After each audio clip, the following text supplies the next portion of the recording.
Good evening. We're ready to begin. This Planning Commission meeting is called to... has joined. Jennifer joined. Thank you. This Planning Commission meeting is called to order. This meeting has been properly noticed and posted in compliance with the open meeting law. These proceedings are being video recorded as well as presented live on KCLV, Cable Channel 2. You can also watch this meeting live on Apple TV, Roku, and Amazon Fire TV on the Go Vegas app. The Planning Commission meeting, as well as all other KCLV programming, can be viewed on the internet at www.kclv.tv/live. The proceedings will be rebroadcast on KCLV and the web the Saturday after the meeting at 10 a.m., Monday at midnight, and the following Tuesday at 6 p.m. Would everybody please stand for the pledge?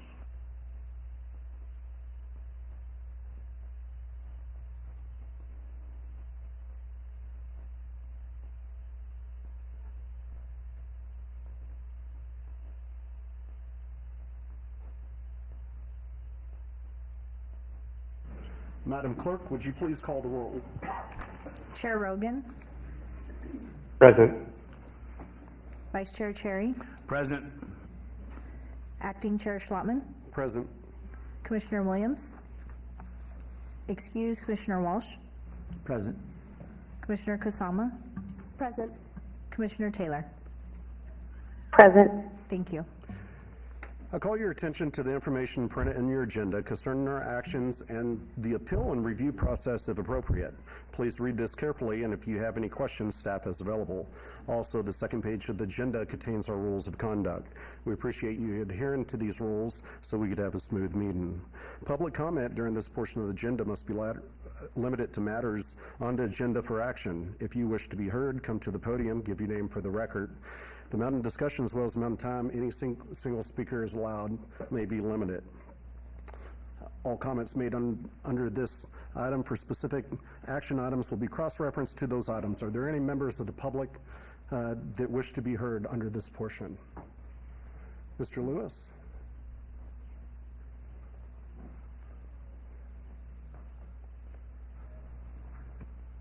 Good evening.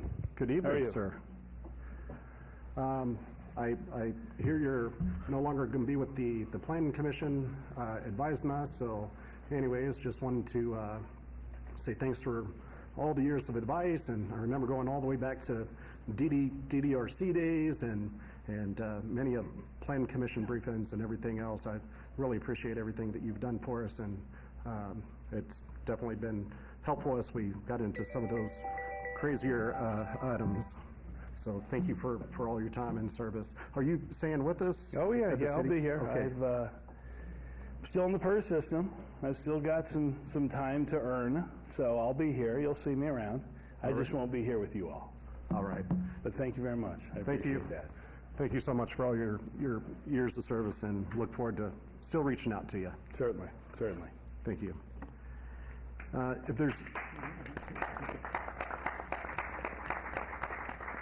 If there's no other comments, we're going to move on to possible action to approve the final minutes for the Planning Commission meeting of August 8th, 2023. A motion on the floor to approve? Motion on the floor to approve. Please cast your vote. Aye. And Commissioner Taylor? Aye. And that motion carries. Moving on to item number 6 for possible action. Are there any items the Planning Commission staff or applicant wish to be stricken or held in abeyance to a future meeting that may be brought forward and acted upon at this time? Mr. Chair, Fred Solis, Planning Manager for the record. Staff has some housekeeping items today. The first is an applicant is requesting to hold item number 29, project number 23-0338-SUP1 and SDR1 to the October 10th Planning Commission meeting. This is the applicant's first request. The applicant is also requesting to hold item number 32, project number 23-0371-SUP1 and SDR1 to the October 10th Planning Commission meeting. This is the applicant's first request. Thank you. Thank you. Are there any Does anyone wish to speak on any of these items? If yes, please come forward. Seeing none, I'll close the public hearing. And Vice Chair, can we get a motion? Oh, sorry, we have somebody coming forward. I'm here, so I think I'm for the right thing. Is that the Red Hook? Are we postponing the, what is it, Red Hook Rancho project? Was that the 23-0371? That would be item number 32, 4624 and 4660 North Rancho Drive. Right. So I'm the property manager to the shopping center next, Mort Weiner. Okay. Thank you. Last time we went through this process when they built the existing structure, we were concerned about parking because we have limited parking in our little shopping center and we couldn't afford to have the overflow. And we were told that any future development would have to include an analysis of whether the proposed area, use, and square foot of buildings would have adequate parking. We're talking about adding a lot of square footage next door. Has that analysis been done? Because that was part of the record before. That's our concern. As of right now, I'm not certain, but if this gets held in abeyance, here in a second you can go get somebody's or one of our planners information and ask them that information. Mr. Chairman, just through you, Peter Lowenstein for the record. So because this is a special use permit and a site development review, a parking analysis is done as part of the staff report. But if you want some more detail about the analysis, there is the report online, but you can also contact one of the planners over here and they can get your contact information. So an analysis has been done? Correct, as part of the staff report, yes. Okay, and who do I see? One of the planners. They'll all raise their hand. So. Through the chair, I'd like to make a motion to approve the housekeeping items 29A through B and 32A through B to the October 10th, 2023 Planning Commission meeting. Thank you. Motion's on the floor. Please cast your vote. Commissioner Rogan? Aye. Commissioner Taylor? Aye. And that motion carries. Moving on to consent agenda items. Consent items are considered routine by the Planning Commission and may be enacted by one motion. However, any item may be discussed if a commission member or applicant so desires. Can we get a motion? Through the chair, motion to approve the consent items.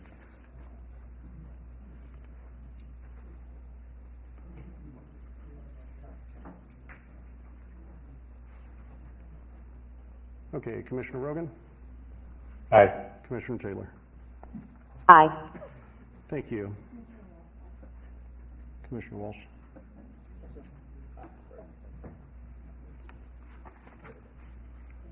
And that motion carries. Mr. Chairman, both of those items are final action unless appealed to the city clerk within 7 days. Thank you. Thank you. The following items are items that may be considered in one motion, one vote. They are considered routine, non-public, and public hearing items with a staff recommendation of approval. All public hearing and non-public hearings will be opened at one time. Any person representing an application or member of the public or member of the Planning Commission not in agreement with the conditions and all standard conditions for the application recommended by staff should request to have that item removed from this part of the agenda. Number 9 is 23-0306 SUP1, applicant Jury Room Bar, LLC, owner Oakbrook Realty Investments, for possible action on land use entitlement project request for a proposed 1,532 square foot alcohol on-premise full use, including a 271 square foot outdoor patio area with a waiver to allow a 0-foot distance separation from an existing church house of worship where 400 feet is required at 321 Casino Center Boulevard, Suite 120. Staff recommends approval. Number 10 is 23-0320 VAC1. Applicant owner is LIG Kyle LLC for possible action on a land use entitlement project request for a petition to vacate U.S. government patent easements generally located on the east side of Osa Blanca Road, approximately 660 feet north of Kyle Canyon Road, Ward 6. Number 11 is 23-0327, SUP1, applicant Opportunity Village, owner State of Nevada, Division of State Lands, for possible action on a land use entitlement project request for a proposed 63,990 square foot alcohol on-premise full use with waivers to allow a 0-foot distance separation from an individual care center, a 258-foot distance separation from a school, and a 272-foot distance separation from a city park where 400 feet is required at 6300 West Oakey Boulevard, Ward 1. Number 12 is 23-0333, SUP1, applicant LV Bruin, owner 3rd Street LLC, for possible action on a land use entitlement project request for a proposed 1,545 square foot alcohol on-premise full use and ancillary off-premise beer wine use with a 1,247 square foot outdoor patio area at 1226 South 3rd Street, Suite 180, Ward 3. Number 13 is 23-0337, SUP1. Applicant is Quilji Yang, owner of CSIM, Tenaya owner, LLC, for possible action on a land use entitlement project request for a proposed 1,200 square foot massage establishment use with waivers to allow a 0-foot distance separation from a school where 400 feet is required and an 85-foot distance separation from a parcel zoned for residential use where 400 feet is required at 7220 West Azure Drive, Suite 120. Number 14 is 23-0348, VAC1, applicant owner, Saf Store Osa Blanca LLC, for possible action on a land use entitlement project request to vacate a public drainage easement generally located at the northeast corner of Osa Blanca Road and Durango Drive. 15 is 23-0366, applicant owner, KLA Capital Series 6 LLC, for possible action on the following land use entitlement project request at 1561 South Commerce Street. 15A is 23-0366, SUP1, for a proposed 11,010 square foot alcohol on-premise full use with an 8,600 square foot plaza area. 15B is 23-0366, SDR1, for a proposed 2-story, 11,010 square foot commercial development with an 8,600 square foot outdoor plaza area.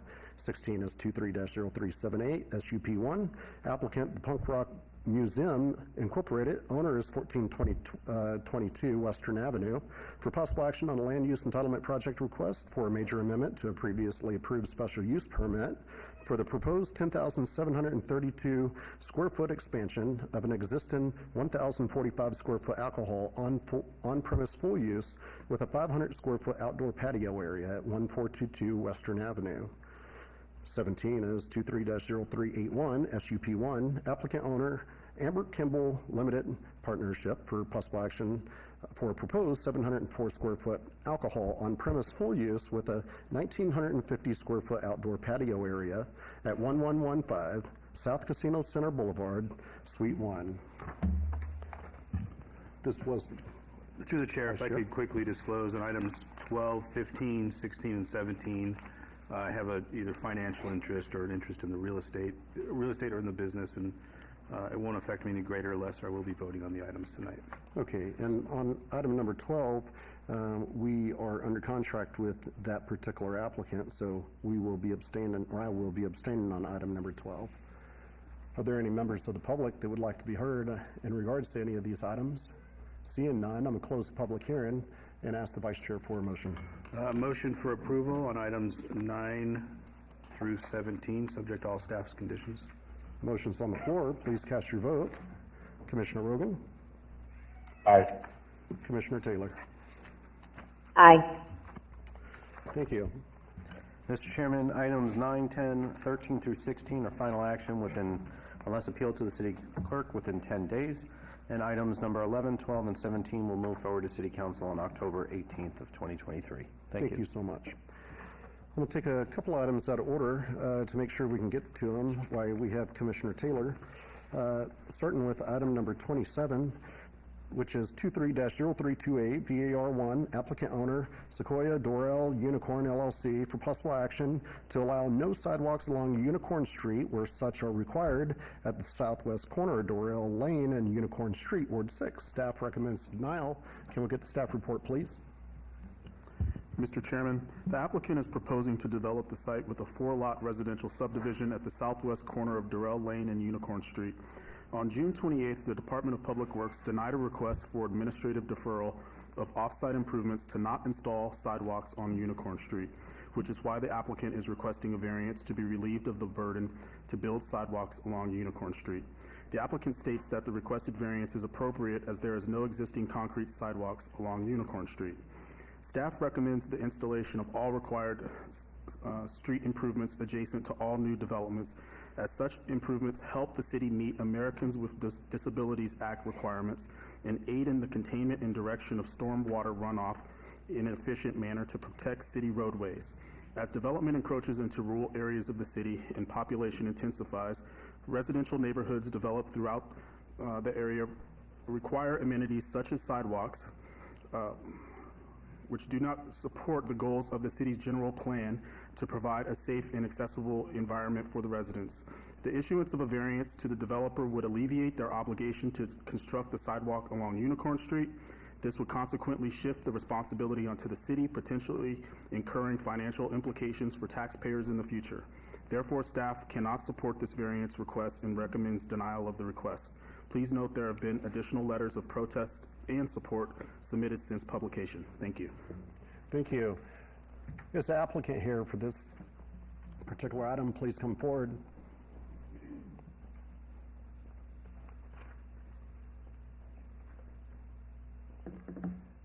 And if we can get your name and address for the record, there's a button at the bottom of the microphone if you don't mind turning, but they turned it on for you. Thank you.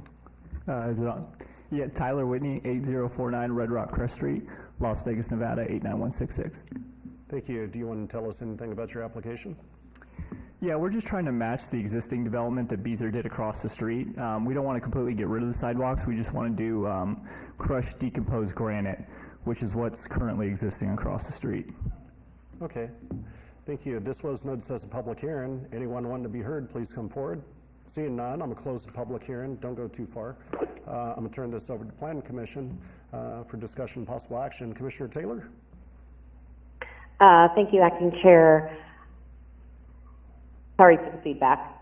Just a couple of questions. I just want to confirm that in the application you've got the covenants that run with the land that require contribution towards the infrastructure, both the streetlights and updating the sidewalks to meet those city standards should a time come when the existing sidewalks, as you're proposing them, are needed to be upgraded to traditional sidewalks. Is that your understanding of what staff has put in as a condition should this item be approved?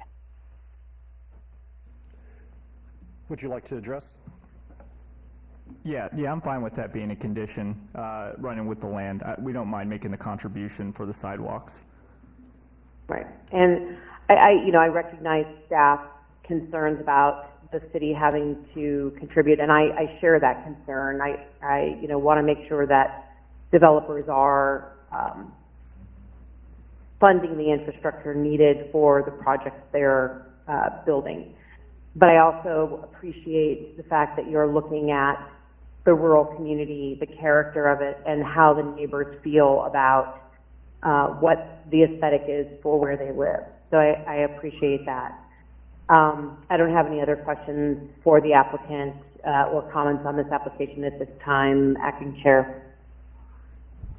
Okay, thank you. Mr. Pyatt, do you have any comments on that? Yes, Mr. Chairman.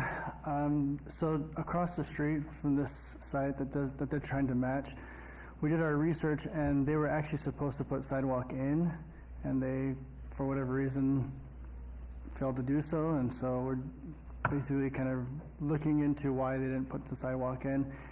And in the, since we had the recent storms, in the 100-year event, the water is actually above the back of curb, and so that would actually get washed out and cause a maintenance issue for the city. So if the commission is kind of leaning towards approving this item, they will pay the 50%, but I would like to add a condition that they come up with an erosive, some kind of solution for erosion protection. So I'll follow the commission's lead, but again, we're recommending denial because of maintenance issues and as the things that were stated by Jonathan in the report.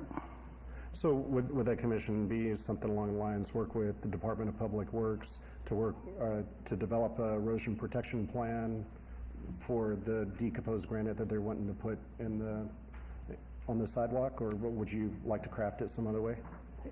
Just provide an alternate solution for erosion protection in lieu of sidewalk acceptable to the city engineer prior to improvement plan approval is what we'd like to, if the commission's inclined to approve the request. Would you be open to that condition of approval? Yeah, do you have any examples of what that would look like? No, this would be something that y'all would need to work out, With Public Works? not here on the dais.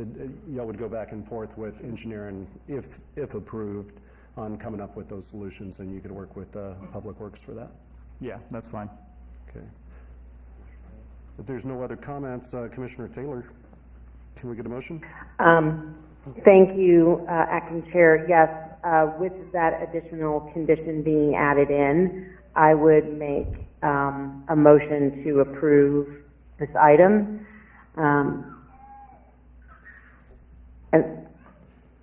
All right, thank you. There's a motion on the floor with the added condition as read into the record by Mr. Payette. Commissioner Rogan? No. Commissioner Taylor? Aye. All right. And that motion carries.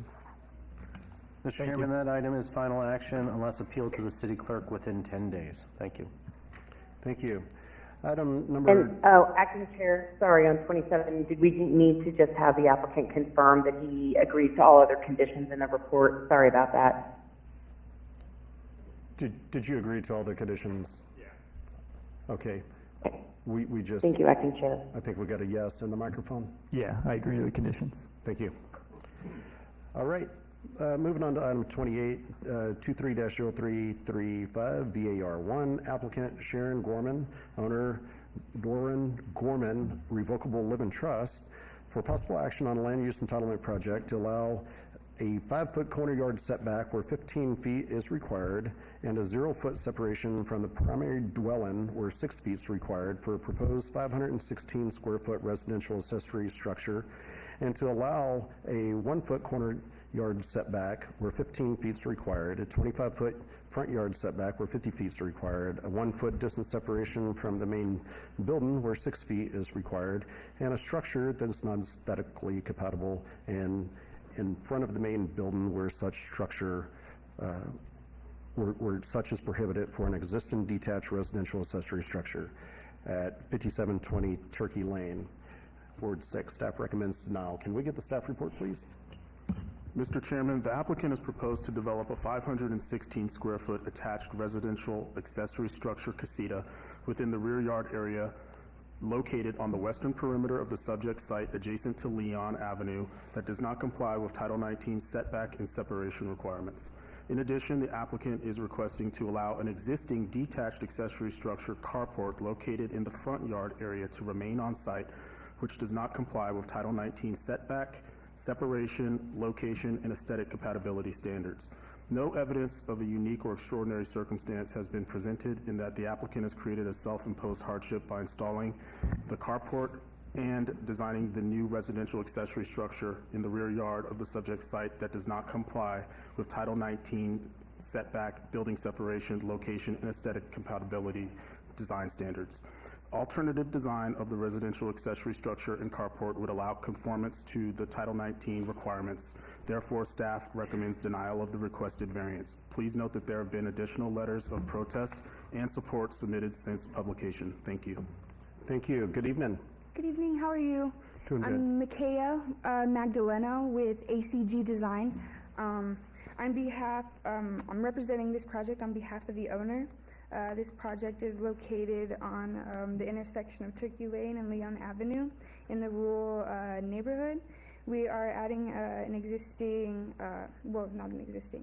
and a new addition for a future in-law suite. During the permitting process, it was brought to our attention that we needed to apply for a variance for the side yard setback. Within the zoning process, it was also brought to our attention the existing carport was needing a variance. So we have also applied for that with this application as well. Thank you. This was noticed as a public hearing. Anyone wanting to be heard, please come forward. I'm going to ask you to step to the side so we can have this gentleman come forward and give us your name and address for the record and give us your comments. Yes, my name is Jason Dwarren, and I'm one of the owners here. And so, obviously, I've never appeared in front of the commission before, so I'm not sure if I need to add anything or if they'll be taken care of otherwise. But certainly, if the board has any questions or concerns that they would like me to address, I'd be happy to do that. Okay, thank you. You might just hang out up here for a second. Seeing no one else, I'm going to go ahead and close the public hearing, turn this over to the Planning Commission, starting with Commissioner Taylor. Thank you, Acting Chair. I've reviewed this application. I don't have any questions for the applicant. Easy first appearance in front of the Planning Commission, sir.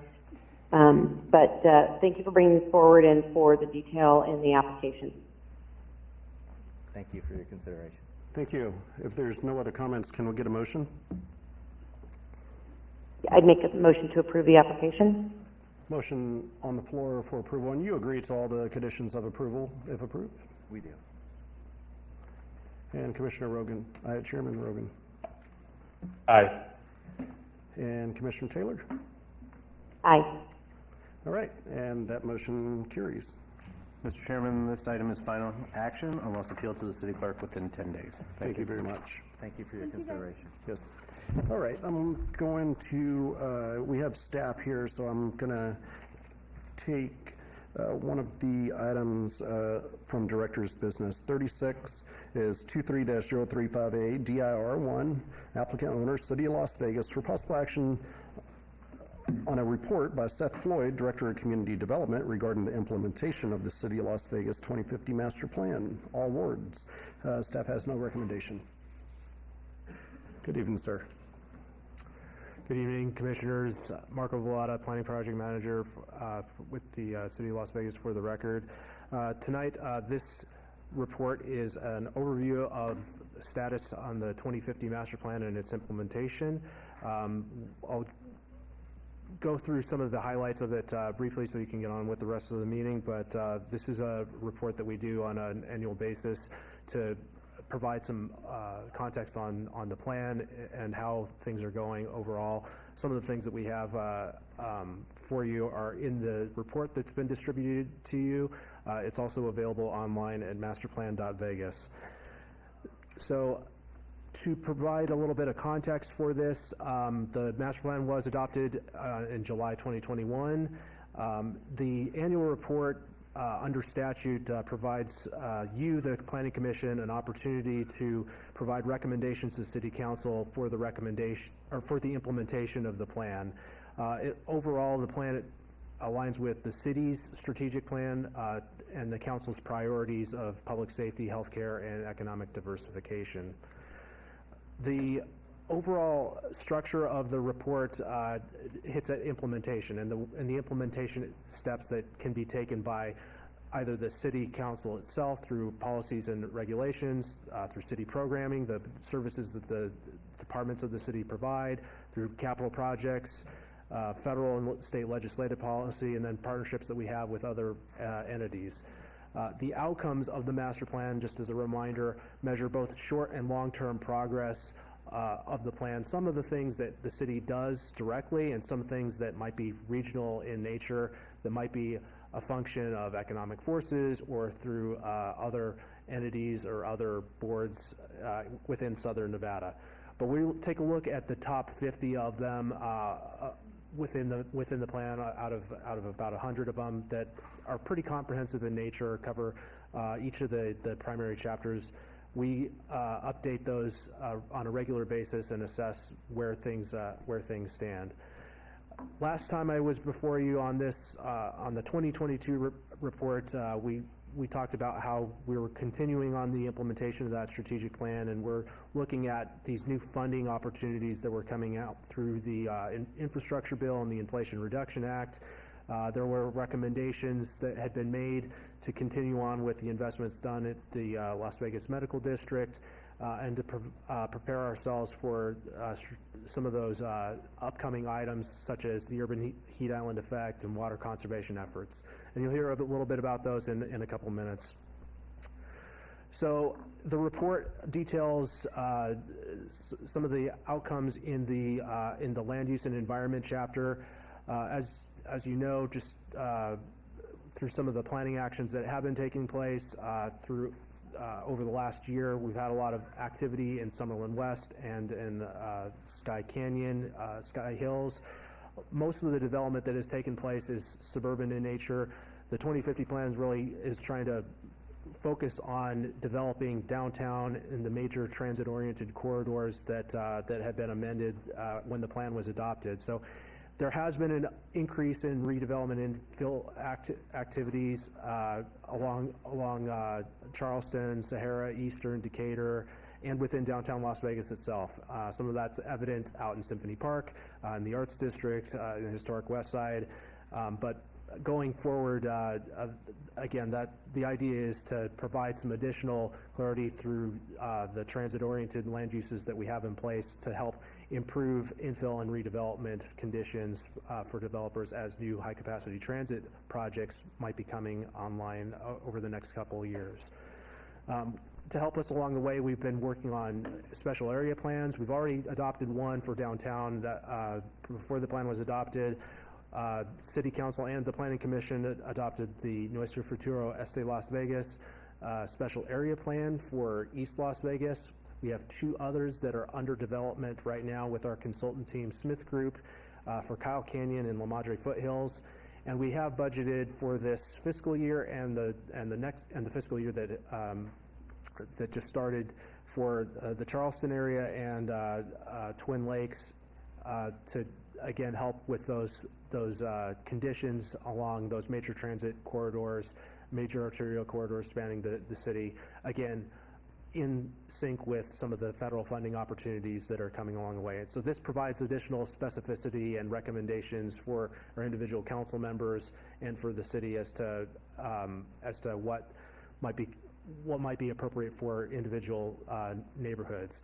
It also helps with staff in providing recommendations and staff reports that come before you during Planning Commission meetings like these.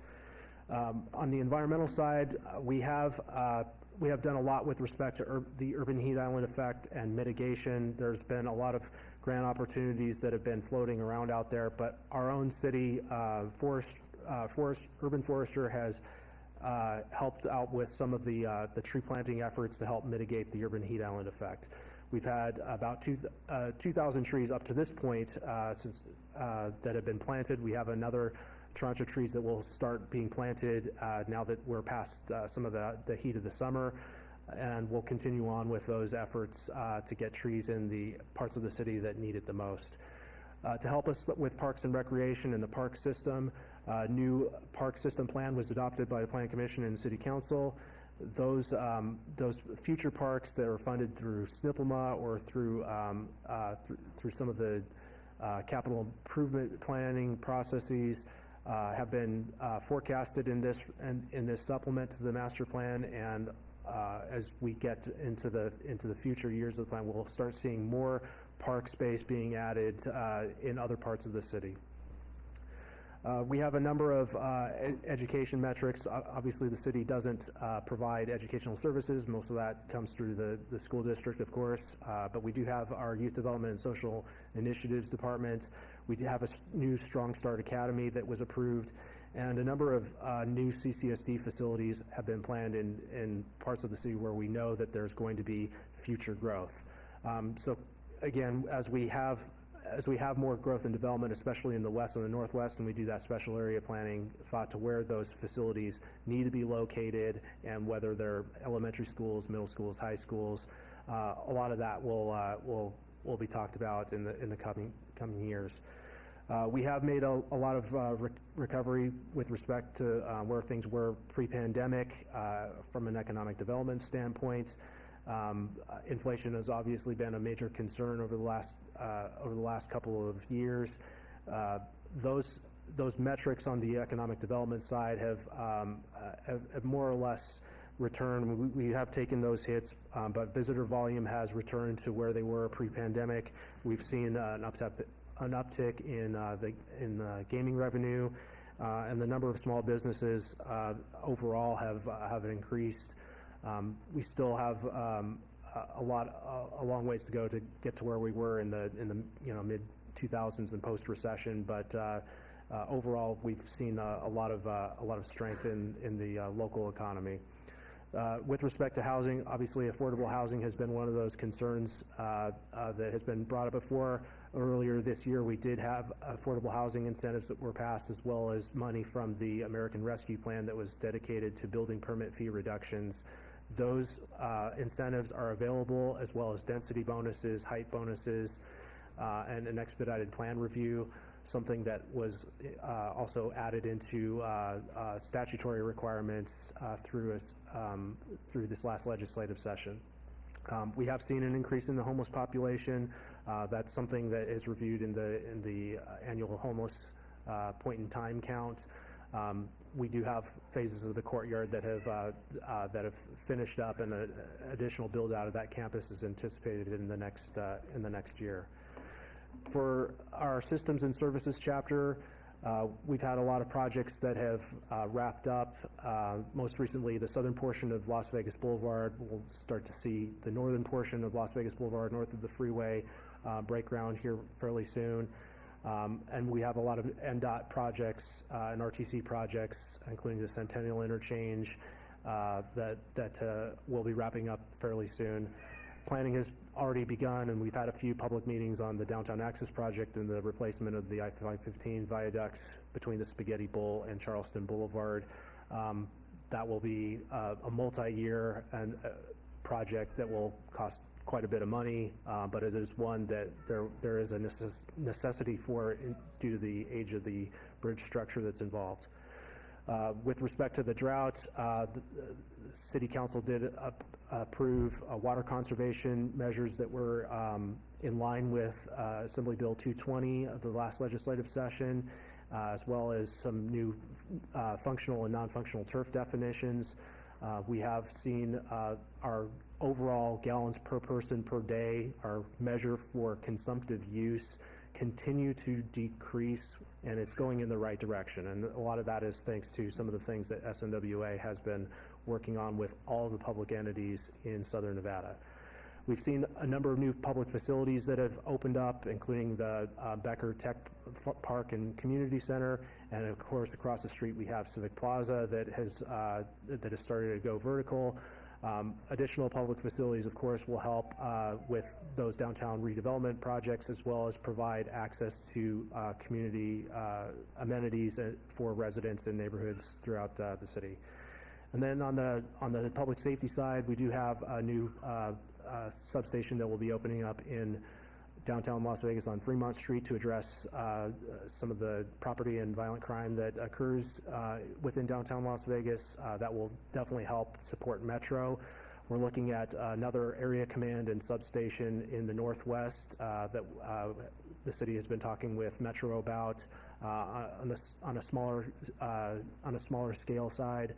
But overall, that will those types of improvements, as well as additional fire stations, a replacement for Fire Station 103 and Fire Station 46 in Sky Canyon, will address public safety needs in the upcoming year. So as far as recommendations, in addition to some of those that were outlined in the strategic plan this last year, again, it's about staying the course and addressing some of those outcomes that were identified in the 2050 plan. But this is the Planning Commission's time to make any recommendations that they feel is warranted for City Council consideration, if they so choose. We have a number of capital projects, as mentioned, that will be underway here soon or completing, including some in the Northwest and in East Las Vegas. We have the Desert Pines project that hopefully will be before the Planning Commission and City Council coming up this next year. And then some of those major public safety projects that I just mentioned will start breaking ground as part of this year's capital improvement plan. There will be a lot of focus on transportation. There was some money that was allocated for a mobility master plan update. That is something that we'll work on with Public Works, again, to address some of the changing needs in transportation. We'll start to hear more information about some of the other high-capacity transit projects, one of which is Maryland Parkway, which should be breaking ground hopefully in the upcoming years as well, to provide that link between the medical district downtown to UNLV and the airports. A lot of this is due in part to funding through the Inflation Reduction Act and the infrastructure bill. We have received money for a number of projects, including making Stewart Avenue a complete street project with a two-way cycle track between downtown and East Las Vegas. We have funding that the RTC received for Charleston Boulevard for that high-capacity transit project. We've also applied for a number of different grants for electric vehicle charging, for urban forestry, and then consortium grants with the county or with state agencies to do community solar and other clean energy projects throughout our jurisdiction and throughout southern Nevada.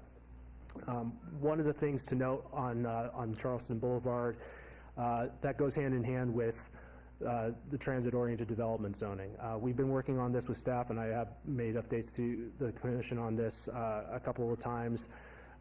Coming up at some point in the future, one of the things that we think might be warranted is having a joint meeting with the City Council and the Planning Commission to talk about some of the specifics with new zoning standards for our transit-oriented zones, specifically on how buildings, front streets, where the orientation and siting of buildings goes, how interior circulation works, parking, and then the uses that go along with it. So that is something that we are looking forward to having a conversation with you in depth. We also have parking standards and an update on that. Throughout Title 19, we have parking standards that have been around for decades in many cases.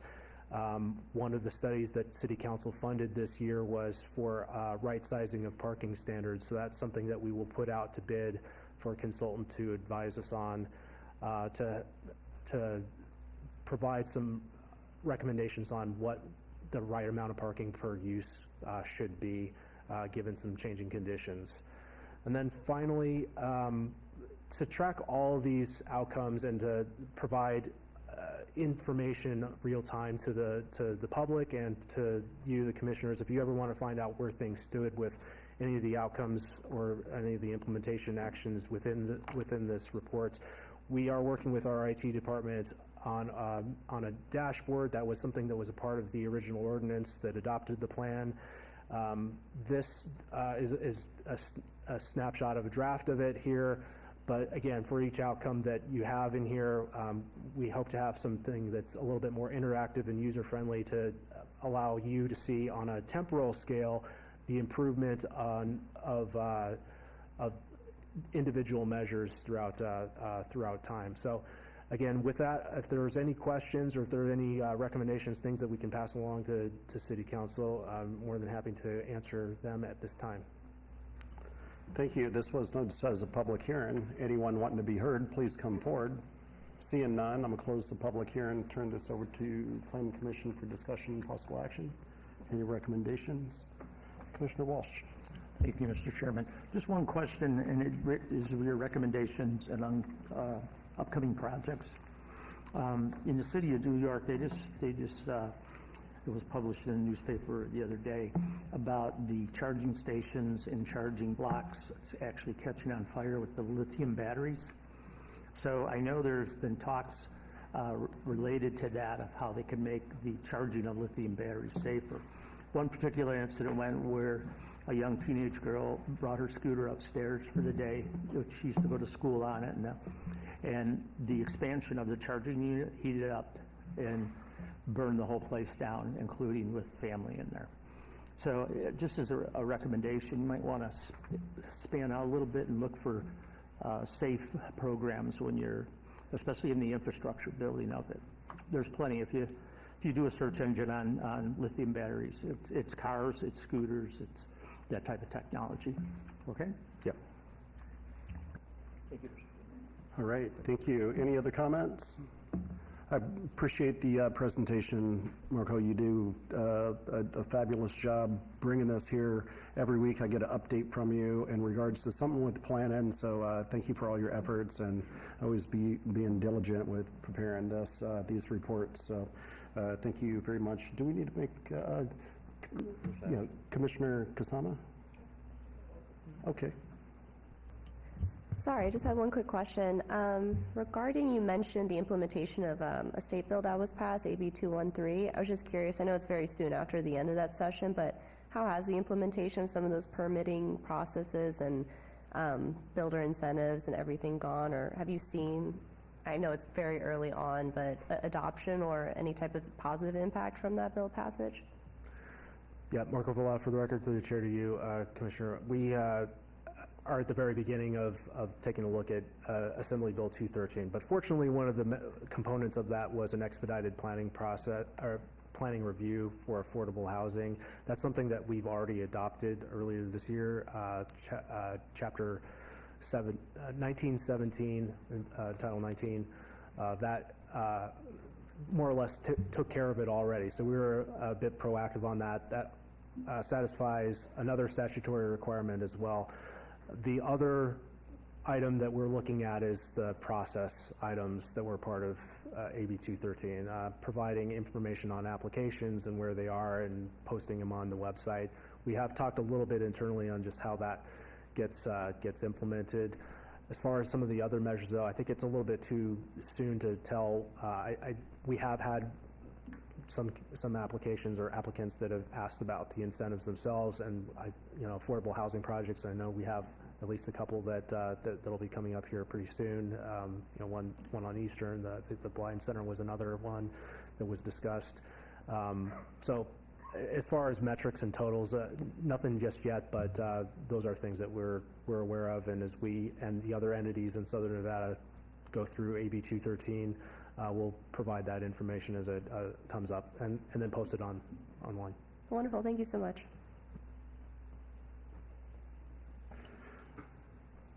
Thank you. Vice Chair? Through the chair, I'm prepared to make a motion. Please do.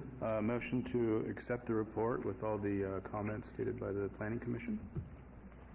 Thank you. Motion's on the floor. Please cast your vote. Chair Rogan? Aye. Commissioner Taylor?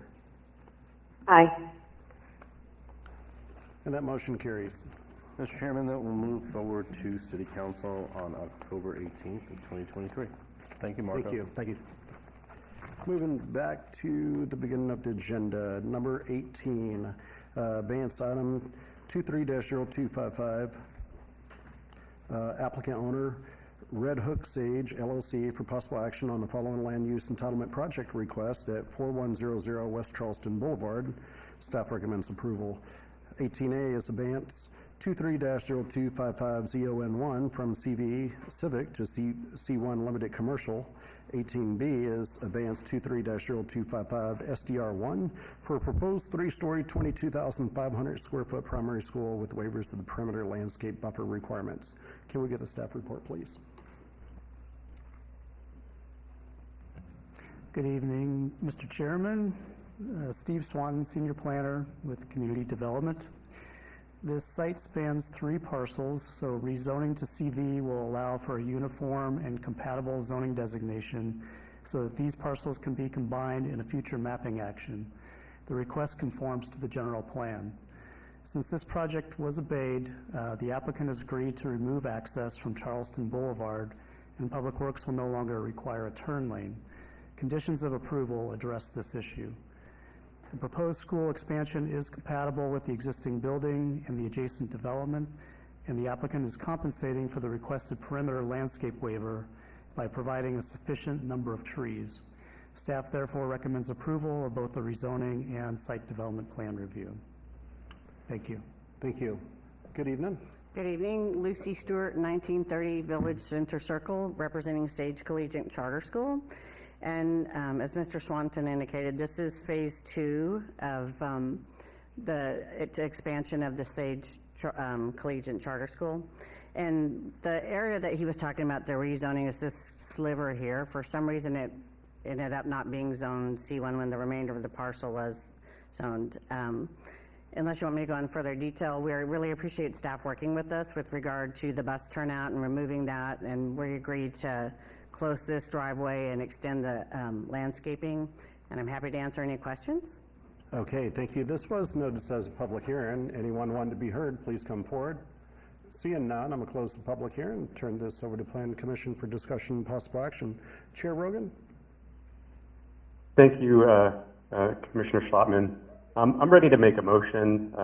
The applicant has worked with staff to resolve their differences on this, and I think I'm ready to support it unless anyone else has any comments.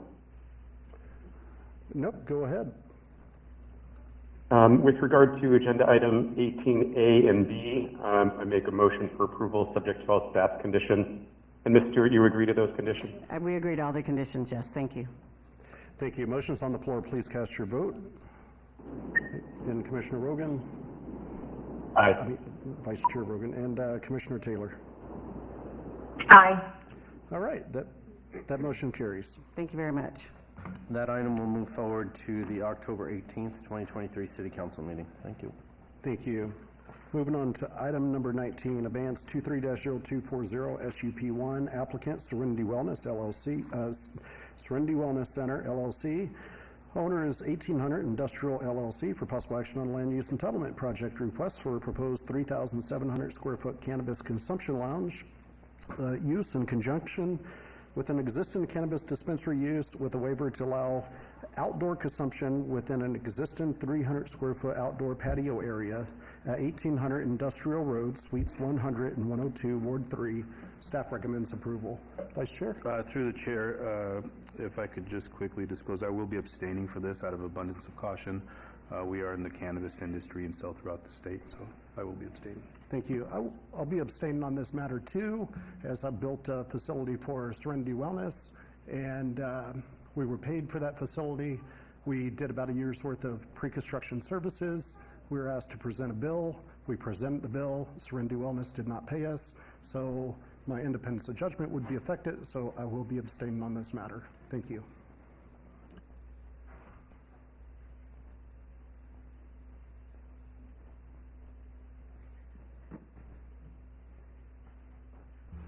Thank you, Mr. Chairman.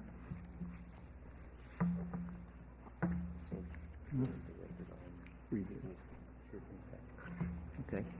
Jeff, can you present a report, please, on item 19? Mr. Chairman, for the records, Austin Chen, Planner 2 of City of Las Vegas. The proposed consumption launch adheres to all minimum Title 19 special use permit requirements. Staff finds the use can operate in a harmonious and compatible manner with the existing commercial development in the surrounding area and thereby recommends approval. Please note that additional documents of protest and support were received since publication. Thank you. Thank you. We'll hear from both all of you. You're all together? Yes. Okay, I'll start to my right on the end there. Go ahead. Yeah, thank you. Name and your address, please. Michael Glover, and I am counsel for, corporate counsel for Serenity Wellness Center, LLC, the applicant tonight. I have with me Dominic Monaco and Jamie Dixon and Joseph Romalo, who will each actually be making a very brief statement at the end of this, sort of on behalf of the entity. I think they have something to say that might be beneficial to the panel to hear. Before beginning with the substance of the presentation tonight, a couple of housekeeping matters. Number one, I do want to make sure that the record is clear that in the last hearing, Commissioner Schlottman recused himself at that time, as he did tonight, And in the process of that recusal, had an explanation about some outstanding invoice that was owed to him. We were, very taken aback by the comment last time, so we went and researched the issue. We have absolutely no indication whatsoever of any outstanding bills to Mr. Schlattman or his company.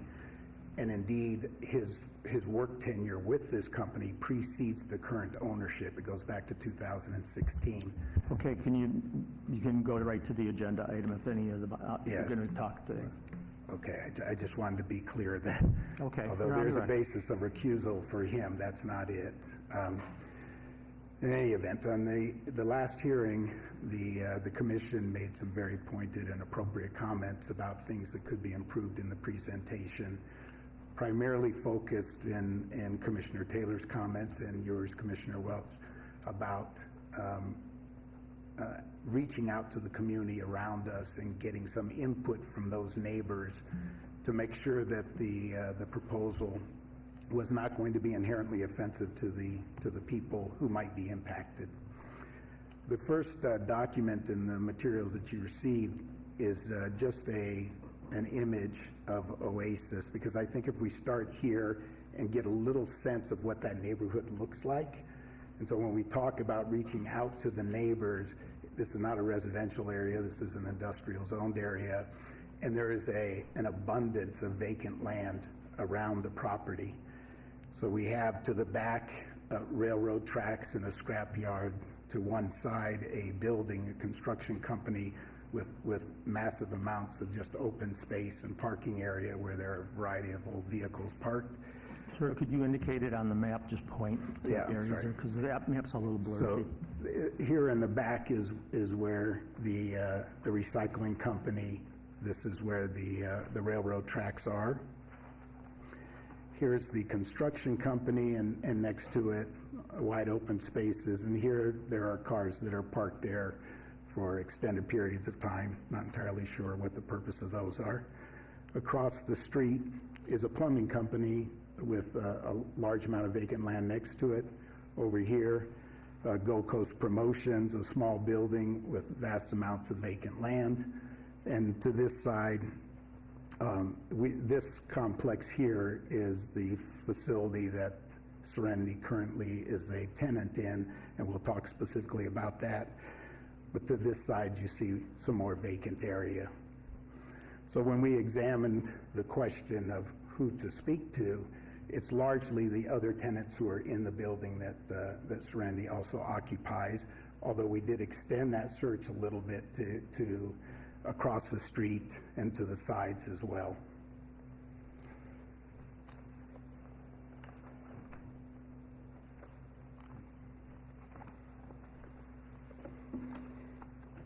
As part of the process, Serenity staff went out and they not only talked to people about the project, but provided them with site plans and drawings and elevations, and then engaged in lengthy conversations, sometimes on multiple visits, to really educate them about what the concept was and how it might have an impact on their business.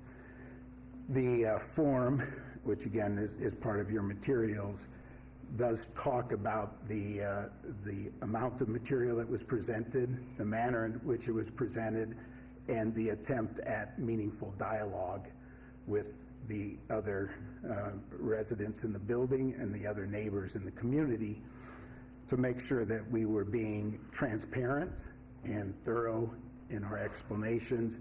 And as I said, we did actually have some very long and meaningful conversations with these other businesses about how this might affect them positively and negatively. And in this particular case, we got 15 people to sign this letter of support, which is a pretty resounding, unequivocal letter of support. We did receive one no, one very definitive no, and that is from this business across the street, Larkin Plumbing. I would note that the objection, I think it would be fair to characterize the objection as a moral, that is that There's an objection to the cannabis dispensary. There's an objection to cannabis. This is a moral, ethical, religious issue for this company. We respected their perspective on it and did not attempt to go any further with that. And then we had two entities that sort of abstained only in the sense that we made repeated attempts to get a hold of them. That's Gold Coast and Taberti, and we're not really successful in engaging them despite repeated attempts to do so.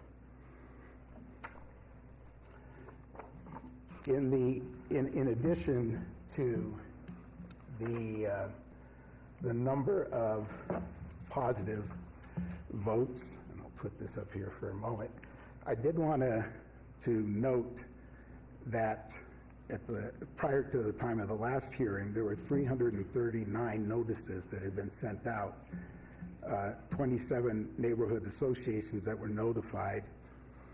As a result of those efforts by staff, there were 3 no's or 3 objections or protests.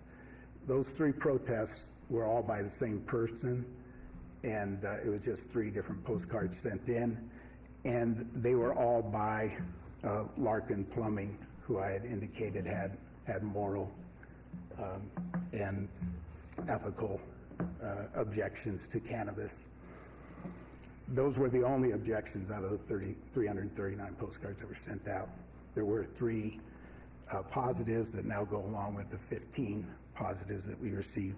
The purpose of this map is really to give you an indication of the resounding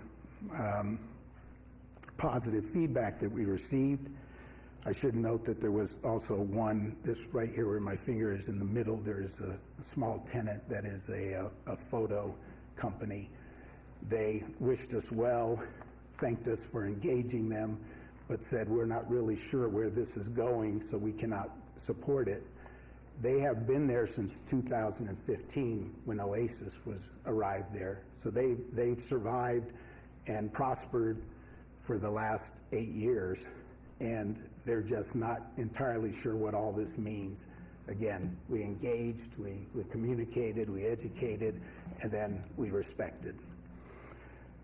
Other than that, we have a yes here, a yes here, yes, yes, yes, yes, yes, yes across the street here. This building here is essentially vacant. A large tenant moved out recently. That space was offered to Serenity because Serenity is the largest tenant in this building. They own, or they rent this property here, and this area here. But at this point, Serenity is not going to take that space, but it remains essentially vacant at this point. There are a couple of small part-time tenants that are there. Okay, so. These are the same ones that you have the signed items for? Yes. You submitted with the application? Yes. Okay, thank you. So we really took to heart the comments of the commission last time and did engage those people most proximate to us, even in those situations where I think a pretty compelling argument could be made. It would be hard to impact them, at least in terms of a direct physical impact.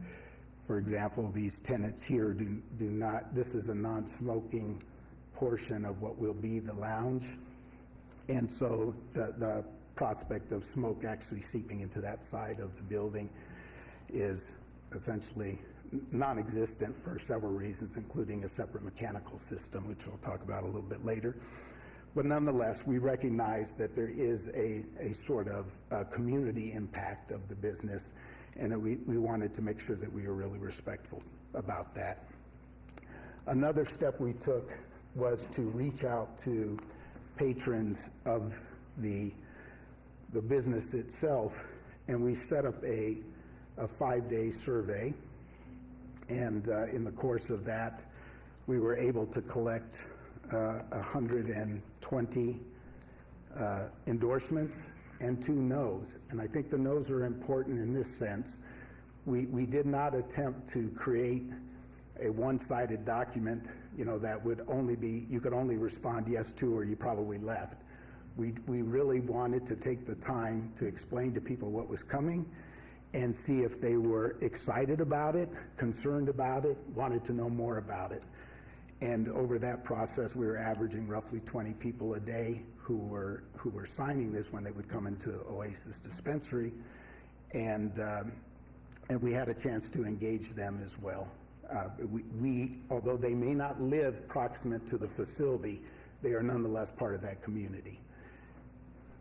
All of this material is in your packet.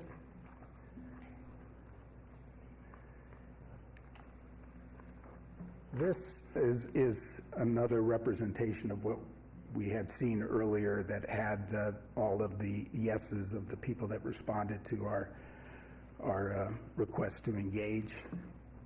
I wanted to put this back up just momentarily as a matter of relative scale, because here you get to see in this very light green color the outdoor patio. That's part of what's under consideration tonight. There are two distinct issues. One has to do with the special use permit for the cannabis lounge itself. The staff recommendation is a yes on this, in part because we are grandfathered into that provision, because at the time Oasis Dispensary got its license, it was in full compliance. And now that the CCB, the Cannabis Compliance Board, has awarded these temporary licenses for cannabis lounges, they have also grandfathered us into that 1,500 foot requirement.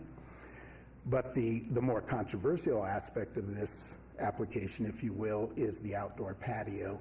And that outdoor patio is 300 square feet. It's very small. It's in a very discrete area, fairly tucked away. Most of the impact of the smoke will be directed back at the Oasis Dispensary and the lounge itself, but we have nonetheless taken fairly significant efforts to mitigate the impact even of that small section. Part of what we came away with from the last hearing is that in addition to the walls, right, in addition to the walls being 6 foot high, the perimeter wall around the facility, we then added to it some vegetation that would take it up to about 8 feet when the plants are grown. These can be things like ornamental lemons or something like that both grows well, prospers in the heat, and also has a pleasant aroma. These ornamental plants would be planted outside to extend the height of the wall, but also to improve the aesthetic appeal and to address some of the odor mitigation. Not only by itself, and you could do other things that we're talking to the landscape architect about, like planting jasmine or other fragrant vegetation that might help mitigate some of the odor. In addition, there are several other features. So just excuse me while we got to move on the clock, but one quick question. You going to put any type of electronic smoke devices in that air where the air doesn't carry? Yes. Okay. Why don't you finish up with that, and we'll let everybody else, if they want to talk. Okay. Are you all support for this project? All? Yes, sir. Yeah? Yes, okay, fine. Okay. Yeah. So a couple of things that specifically address the odor mitigation for the patio. One is, you can see here, ceiling fans that are designed to push some of the air back down. And then on the floor, on the ground, here you see some ground filters. We have been exploring using overhead filters, but right now it looks like the ground filters will do as good a job. And so the air gets pushed down. We also have a mister system that will be utilized.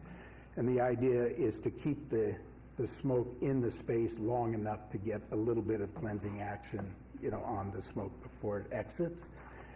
That combined with the wall height and the vegetation also helps us keep the smoke in long enough to begin to circulate the air a little bit more effectively.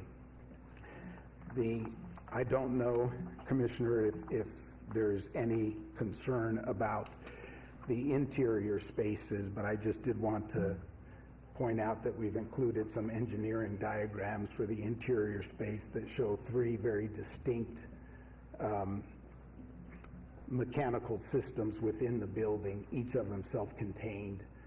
It makes it easier to clean, it makes it easier to clean the air, it makes it easier to exchange the filters and so on. These are using MERV 14 filters, which are rated for surgical center, and the idea is to scrub the air, turn over the air 20 times in any individual cycle, and on the non-smoking side, 6 times an hour. The air has to be recirculated. These are CCB requirements. I might add, these are maximum CCB requirements, which we are meeting. We're not making any effort at all to reduce those standards internally. I realize this doesn't speak to the patio space, but I just wanted the commission to understand that considerable expense and effort has been put into making sure that we manage the air quality as effectively as we can. Okay, thank you. Go ahead. What's your name? Give your name and your address for the record. Yeah, you can go. All right. Yes, hi, my name is Dr. Dominic Monaco. I live at 333 Shimmering Moon Street in Henderson, Nevada. Good evening. I appreciate everybody's time. Like I said, my name is Dr. Dominic Monaco. I'm here representing CLS Holdings as its Chief Science Officer, Director of Laboratory Operations, and Procurement Manager, both at its manufacturing and retail divisions. That is to say, I handle procurement of raw product for manufacturing at City Trees into saleable retail products, and I handle the procurement of finished products for retail sale at the Oasis Dispensary. My position at the company gives me the unique perspective of being involved in one way or another with CLS Holdings, Serenity Wellness Center, which does business as Oasis Dispensary, and Serenity Wellness Products, which does business as City Trees. By way of my own personal background, I graduated University of Arizona College of Pharmacy in 2010. I received my PhD at the age of 24. The state of Arizona successfully implemented a medical cannabis program in 2012, which I became intimately involved in and have devoted my career ever since then, delivering clean, consistent, and high-quality cannabis to those in need. Having been in the cannabis industry for over a decade, my prior positions, other than those previously mentioned, include QA/QC manager, assistant general manager, and director of medical formulations for various different cannabis companies. Some of my accomplishments include dispensing Marinol, which is pharmaceutical synthetic Delta-9 THC, to Southern Arizona Medicaid, AIDS, and cancer patients to combat fatigue, lipodystrophy, appetite loss, and AIDS wasting. I've also worked with the University of Sevilla in Spain to develop nanoparticle formulations in cannabinoid and terpene-rich combinations, successfully launching Louisiana State's first medical cannabis tinctures in tandem with LSU Ag Center, and most recently the design, build-out, and staffing of the CLS City Trees Manufacturing Division located in North Las Vegas. I've been intimately involved with the design and the proposed lounge space, especially when it comes to air quality, filtration, and the Cannabis Compliance Board's regulations governing the compliance and safety of running such an operation. To follow up here, I'm not offering up any of these facts to brag about my own accomplishments. I offer them to brag about the effort CLS Holdings and Serenity entities put into finding people of exceptional skill, knowledge, and expertise to be involved in their operations. Serenity entities are science-based professional organizations running state-of-the-art lab with unparalleled quality and customer and employee-centric dispensary that serves the local community as its priority. These are companies that do not try to simply meet the industry benchmarks. Their goal is to set the industry standard, set the bar as high as possible. That is certainly my goal, and it is shared by everyone at the Serenity companies. And I appreciate everybody's time. Thank you. Okay, thank you, Doctor. Just one question for the doctor. Is there any science on this particular topic about outside ventilation systems? Sorry, what was the question? Is there any science or publications that have been done on the outside? Outdoor, yeah, so no, there has not, but that's why we're implementing carbon scrub filtration. It's the same thing that they require in the cannabis cultivation facilities.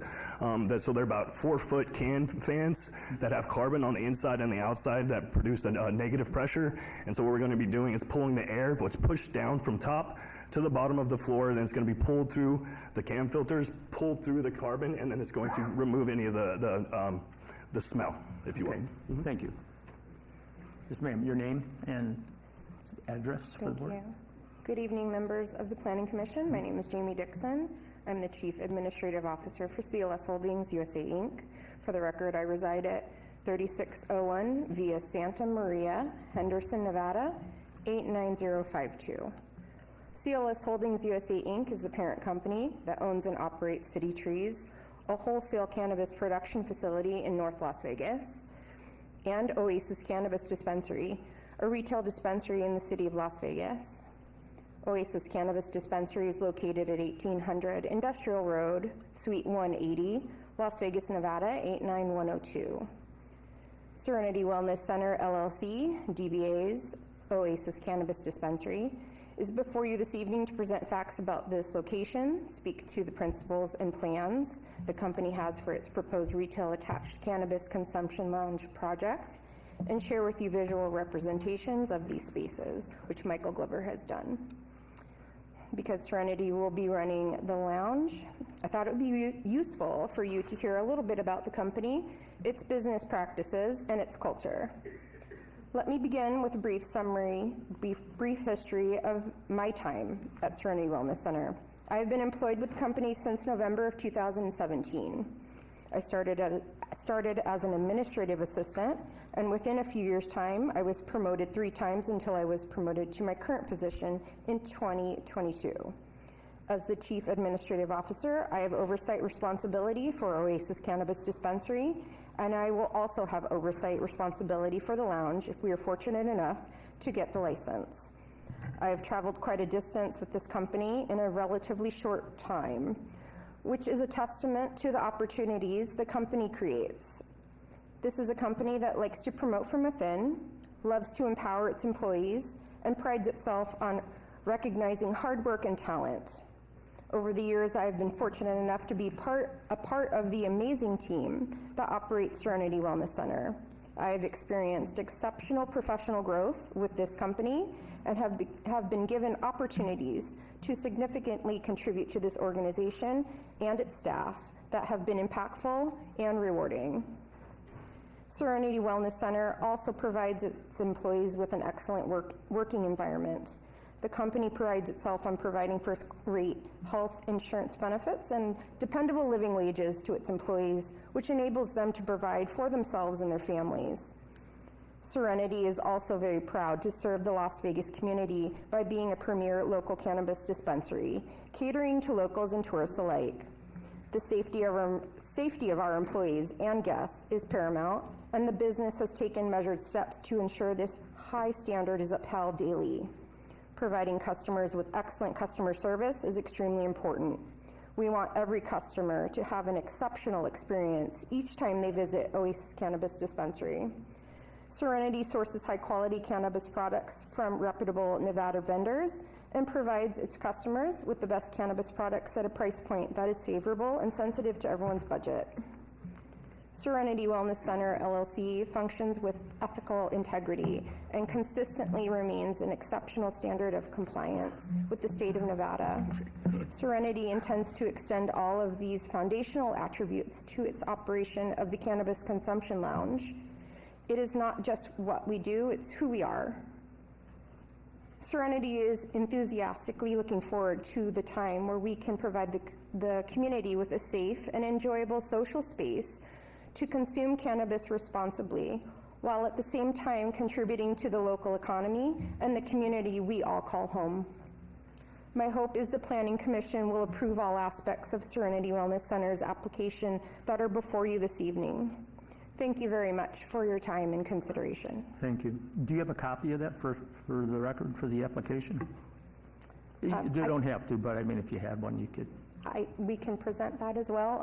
I also would like to state that we have some additional documents that we would like to submit to the record. Yes. You can submit it to staff. They'll get it for you. And sir? Thanks, everyone. Address? My name is Joseph Romala, for the record, 2291 West Horizon Ridge Parkway, Henderson, Nevada. Good evening. My name is Joseph Romala. I'm the Director of Supply Chain and CBD Production for Serenity Wellness Products, which does business under the name City Trees. I've been with Serenity Companies since May of 2019 when I was first hired at the Oasis dispensary as a bud tender. In a relatively short time, my hard work, talent, and dedication was rewarded with promotion to supply chain manager and inventory manager in 2020 for the production division. I was later promoted to general manager in 2022. I'm extremely grateful for the opportunities that Serenity has presented to me during my tenure with the company, from being hired at the retail division at Oasis within a week of moving to Las Vegas, to getting an opportunity to come to the production division to handle supply chain, inventory, and logistical hurdles, and finally to holding the general manager role with all the learning and growth opportunities provided along the way. The company offers competitive pay and benefits and has a strong workplace culture of personal support and integrity. I'm grateful to be a part of a company that places product integrity and quality at the heart of their operation, and I'm happy to be a part of the Sterling Wellness team and to be surrounded by so many like-minded, passionate individuals. That same philosophy, professionalism, integrity, and commitment will pervade the consumption lounge. This is the only way that Serenity companies know how to do business. Thank you for your time and consideration. Thank you. Is there any other persons who would come up to testify during public hearing? If not, we will close the public hearings for this case. Stick around in case somebody else comes back up or asks a question. To pass it on, Commissioner? Pass it on to... Yes, I do have a quick question. This is more a question for staff, actually, in terms of compliance. I know that regarding the tenants that are inside the building, that the city enforcement would not be able, or business licensing wouldn't be able to step in and enforce if needed, but the CCB, the Cannabis Compliance Board, do they have the authority to go in and enforce if a tenant were to complain about seepage for the odor or smell? I was just curious about the CCB, just clarification on CCB's enforcement as well as the city enforcement arm. Yeah, I think I can answer at least the first phase of that, Commissioner, is the CCB tells us what the requirements are for the air filtration and the separation of mechanical systems. The micro detail is very extensive with the CCB. They're a very, very interactive organization. And so I think it would be a bit of an anomaly if something were to happen like that. It would be a system failure as opposed to a concept failure.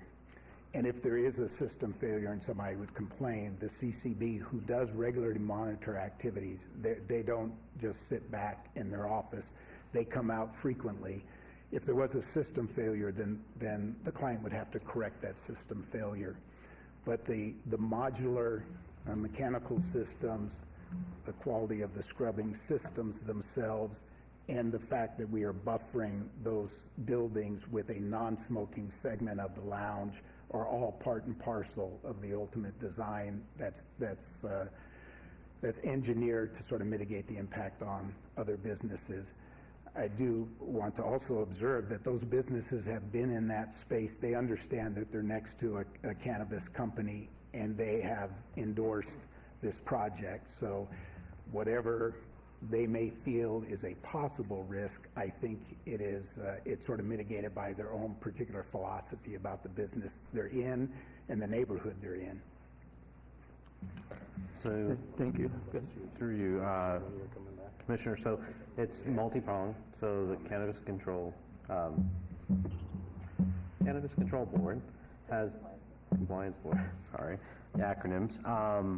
They have their regulation and inspection component. Title VI is enforced by the city licensing side, and then we also have the zoning component, which you could have a code enforcement component with it as well.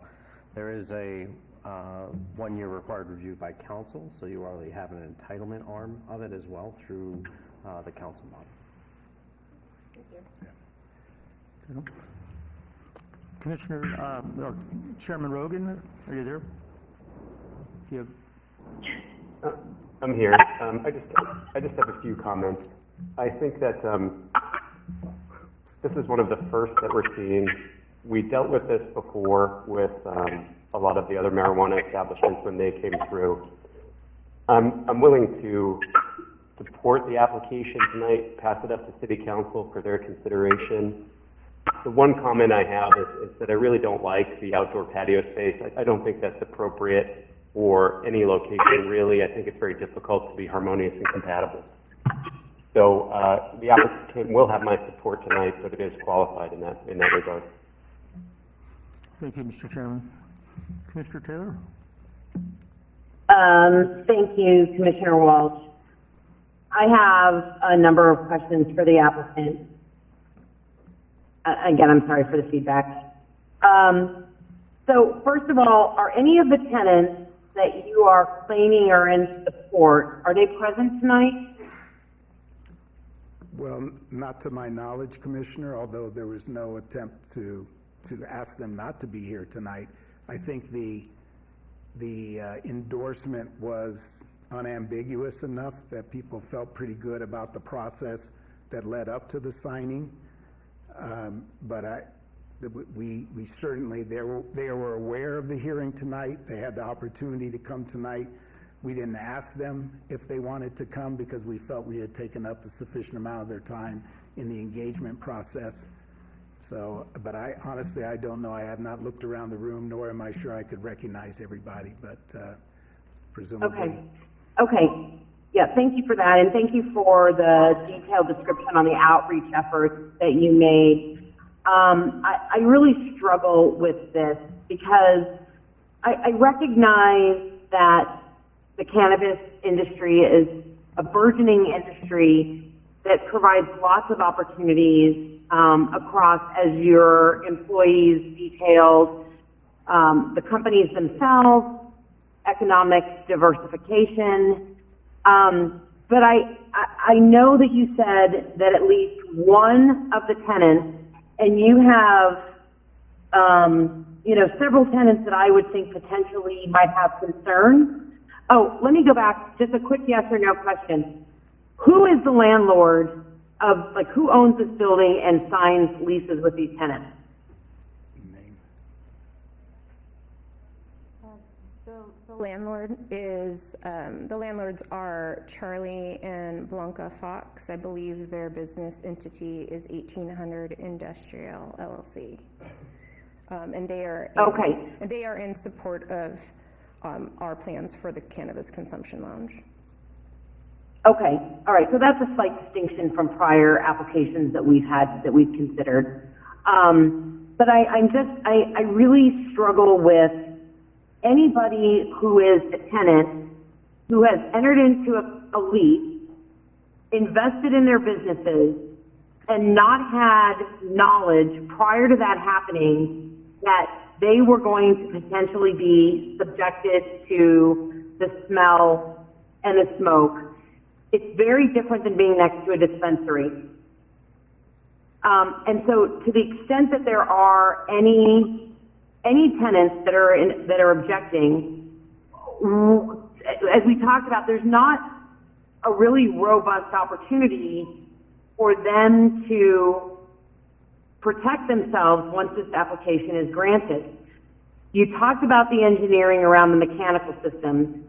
What engineering has been done in terms of demising walls, outlets, any other opportunities for penetration that may not be captured by those mechanical systems?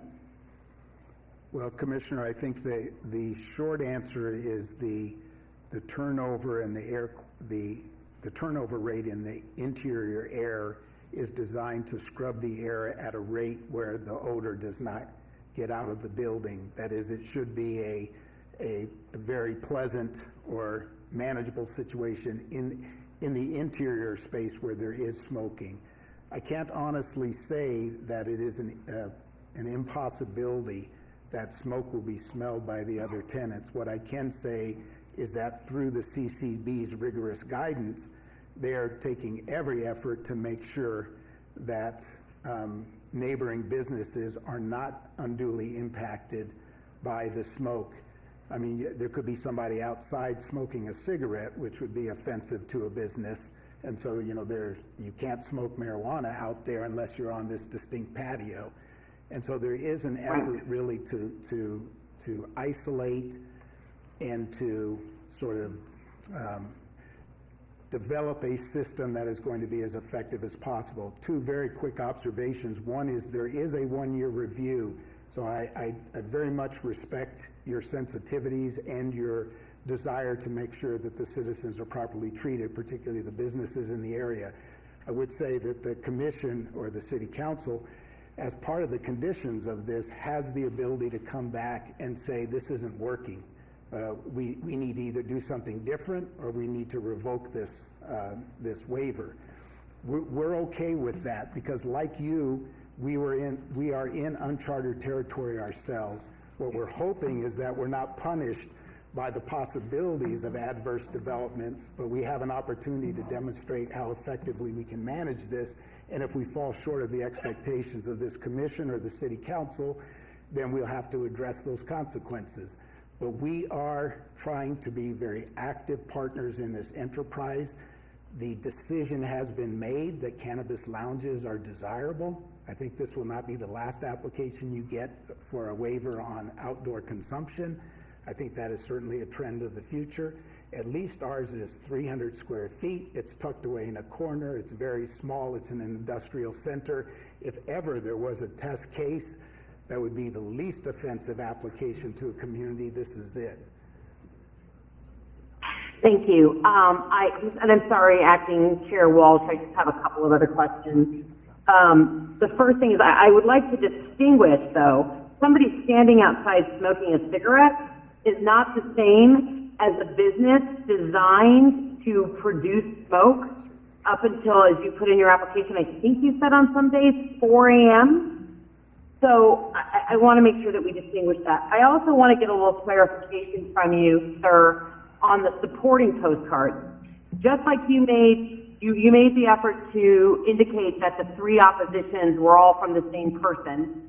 I would like to have you clarify that 2 of the support cards are from the same person as well, Tina Sproul. Is that correct?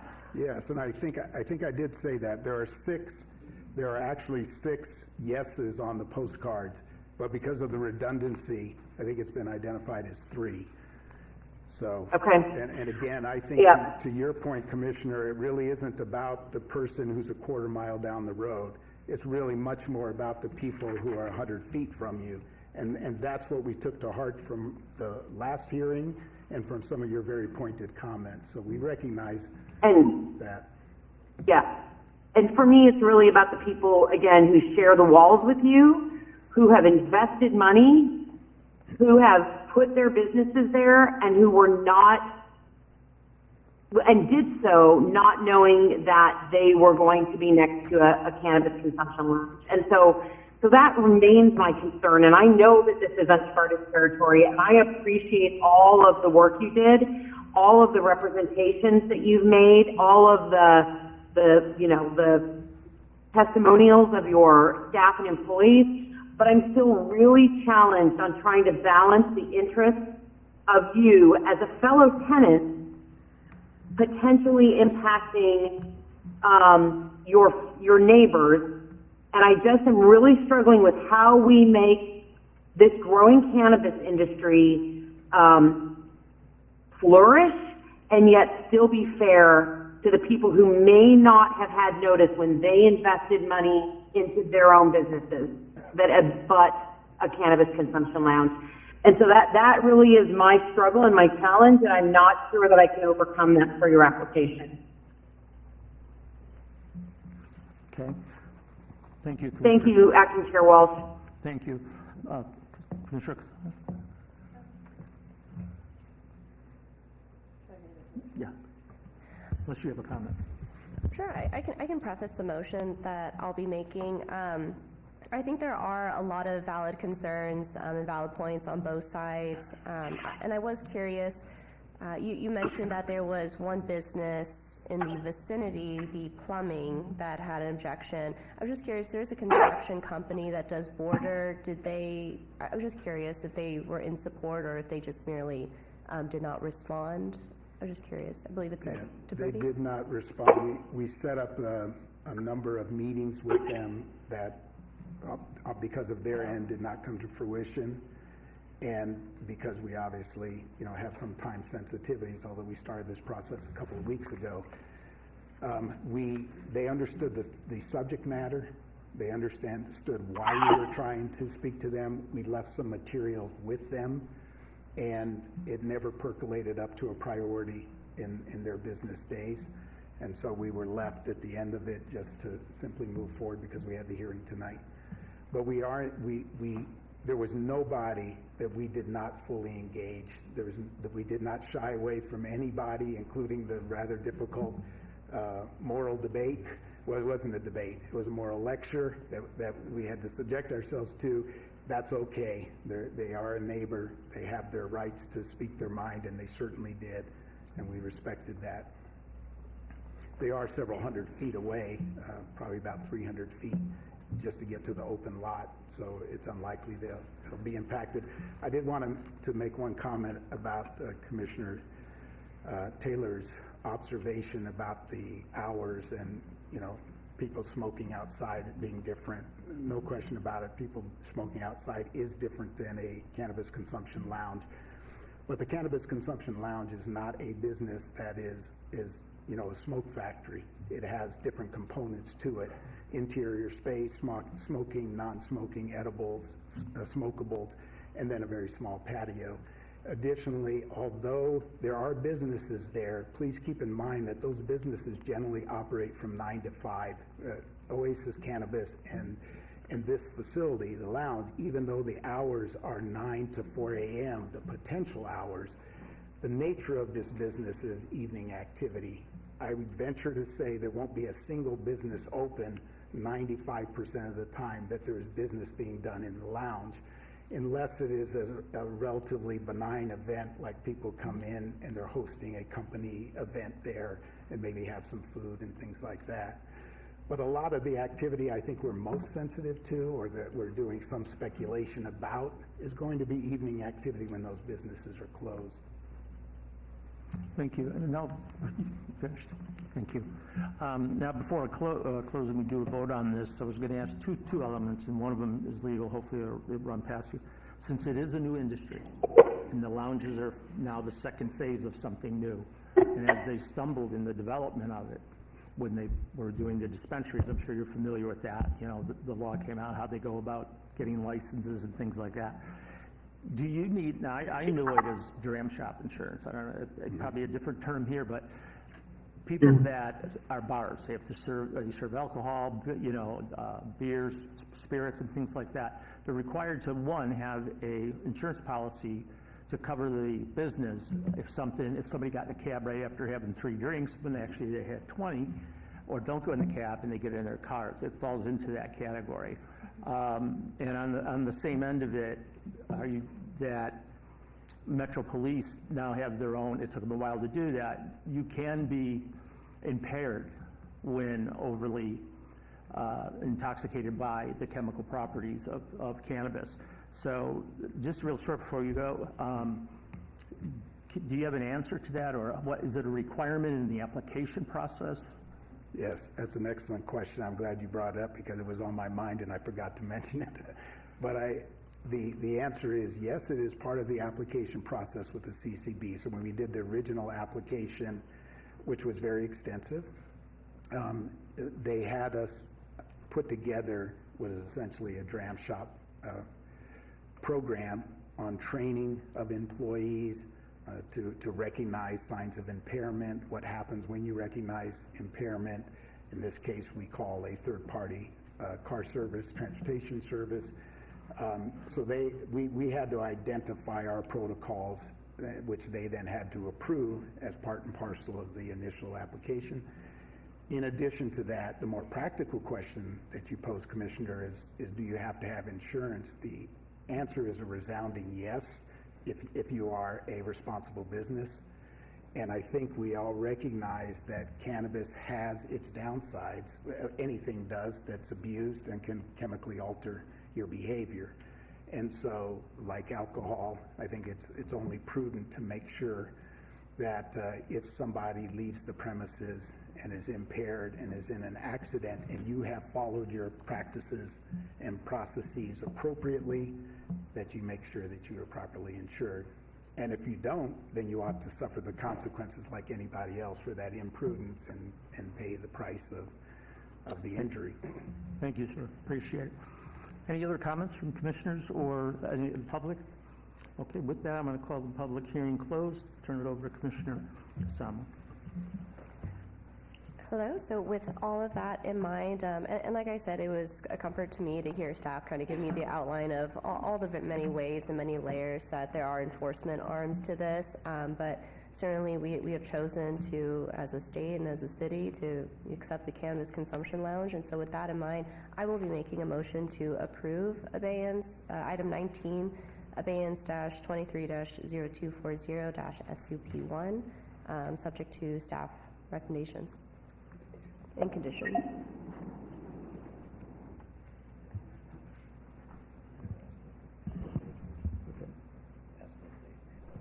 Chair Rogan, Aye. Commissioner Taylor, No. Okay, do you agree to all these conditions that were also? Okay. Yes, we do. Okay, cast your votes, please.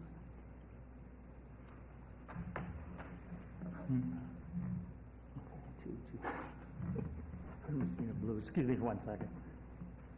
Okay. Yeah, the motion failed. We had a 2-2-2 on the voting portion of it. the I motion have to refer to council for a second. the motion fails for lack of majority. There needs to be a motion in the alternative way. Okay.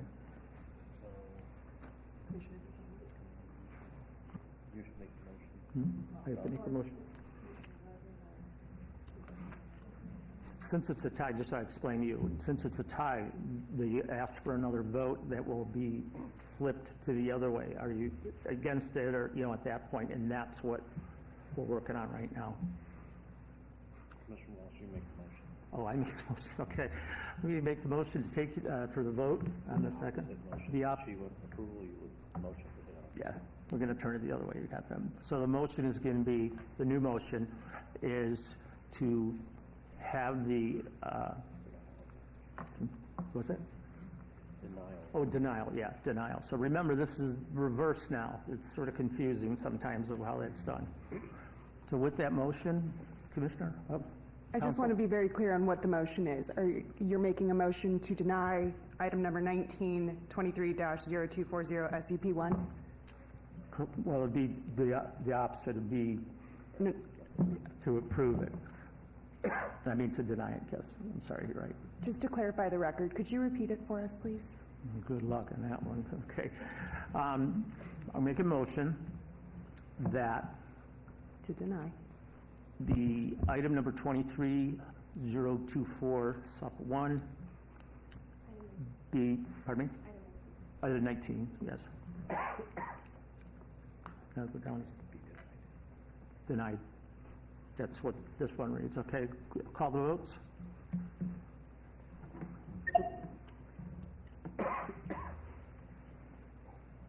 Chair Rogan, No. Commissioner Taylor, Aye.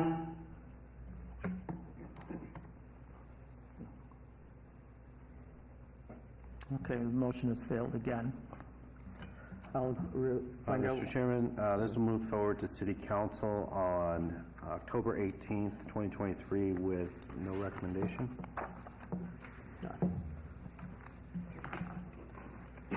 Thank you.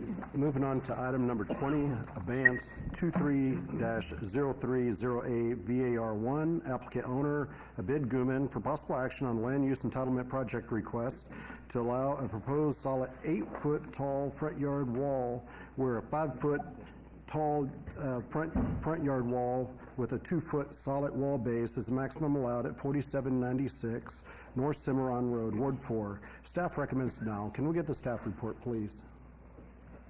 Mr. Chairman, for the record, Austin Chan, Planner 2 of City of Las Vegas. The proposed front yard wall exceeds Title 19 maximum height requirements. Staff finds the variance request to be a self-imposed hardship and thereby recommends denial. Thank you. Hello, good evening. Good evening, Tim Moreno, 5888 Sunset Road. On behalf of the client, Mr. Guman, first I want to say thank you to Commissioner Kasama for meeting with my client to go over concerns on both sides. Based on that, he agreed to lower the pilasters that were in the original application as 8 foot. Along with the fence. The fence was proposed at 6 feet, and we're leaving that as is in the application. And the 6 foot contains 2 foot of block on the bottom and 4 foot of wrought iron on top. What we'd like to leave as part of the application is the 2 pilasters on the side of the vehicular gate and the gate itself to be 8 foot in height. And with that, we ask for your approval of this application, and we agree to all the conditions if approved. Thank you. This was noticed as a public hearing. Anyone wanting to be heard, please come forward. Seeing none, I'm going to close the public hearing and turn this over to Commissioner Kusama. Thank you. I have no objections to this item. It has been great to have the meeting with you and the person you represent. So with that, I'm happy to make a motion to approve item 20, abeyance 23-0308 VAR1. Thank you. And you agree to all the conditions of approval? Yes, sir. All right. Please cast your vote. Chairman Rogan. Aye. All right. And that motion carries. Thank you. And I'm going to ask Mr. Lowenstein if that item is final action or goes to City Council for final approval. Sorry about that, Mr. Chairman. No problem. Planning on the move. So that item is final action unless appealed to the city clerk within 10 days. Thank you. Thank you so much. Moving on to item 21. Abeyance 23-0344 VAR1, applicant owner David E. and Deborah A. Francis for possible action on land use entitlement project request to allow a 1 foot side yard setback for an existing residential accessory structure detached patio cover where 3 feet is required at 8921 Dioguardia Drive, Ward 2. Staff recommends approval. Can we get the staff report?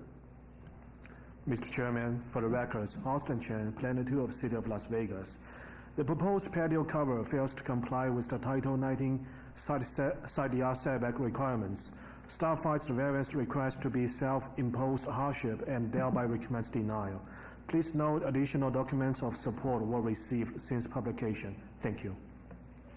Thank you. Good evening. Mr. Chairman, Commissioners Nathan Taylor, 8414 West Farm Road, representing the applicant. I'll be brief tonight, as I normally am. We accept all of, if approved, staff's conditions on this application. Just to make a couple notes so you understand, this has been here for 17 years. There hasn't been a problem until just a few months ago. I will note that staff did in their report state that this structure meets the setback on the south side of the property. We don't meet the setback by 18 inches on the east side of the property. I would request your approval of this. Staff did note in the report too that this matches the house. It's insured, it's not a hazard, it's not bothering anybody. So I would just respectfully request your approval of this item. Thank you. Thank you. This was noticed as a public hearing. Anyone wanting to be heard, please come forward. Give your name and address for the record. Seeing none, I'm going to close the public hearing. Turn this over to Commissioner Walsh. Thank you, Mr. Chairman. I visited this property along with the homeowners and their client representative. I see nothing wrong as far as the variance request.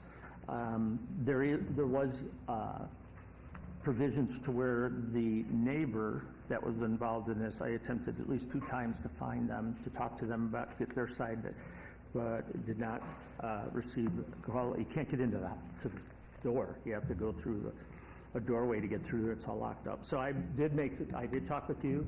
I met with the other portions of it that are listed in red.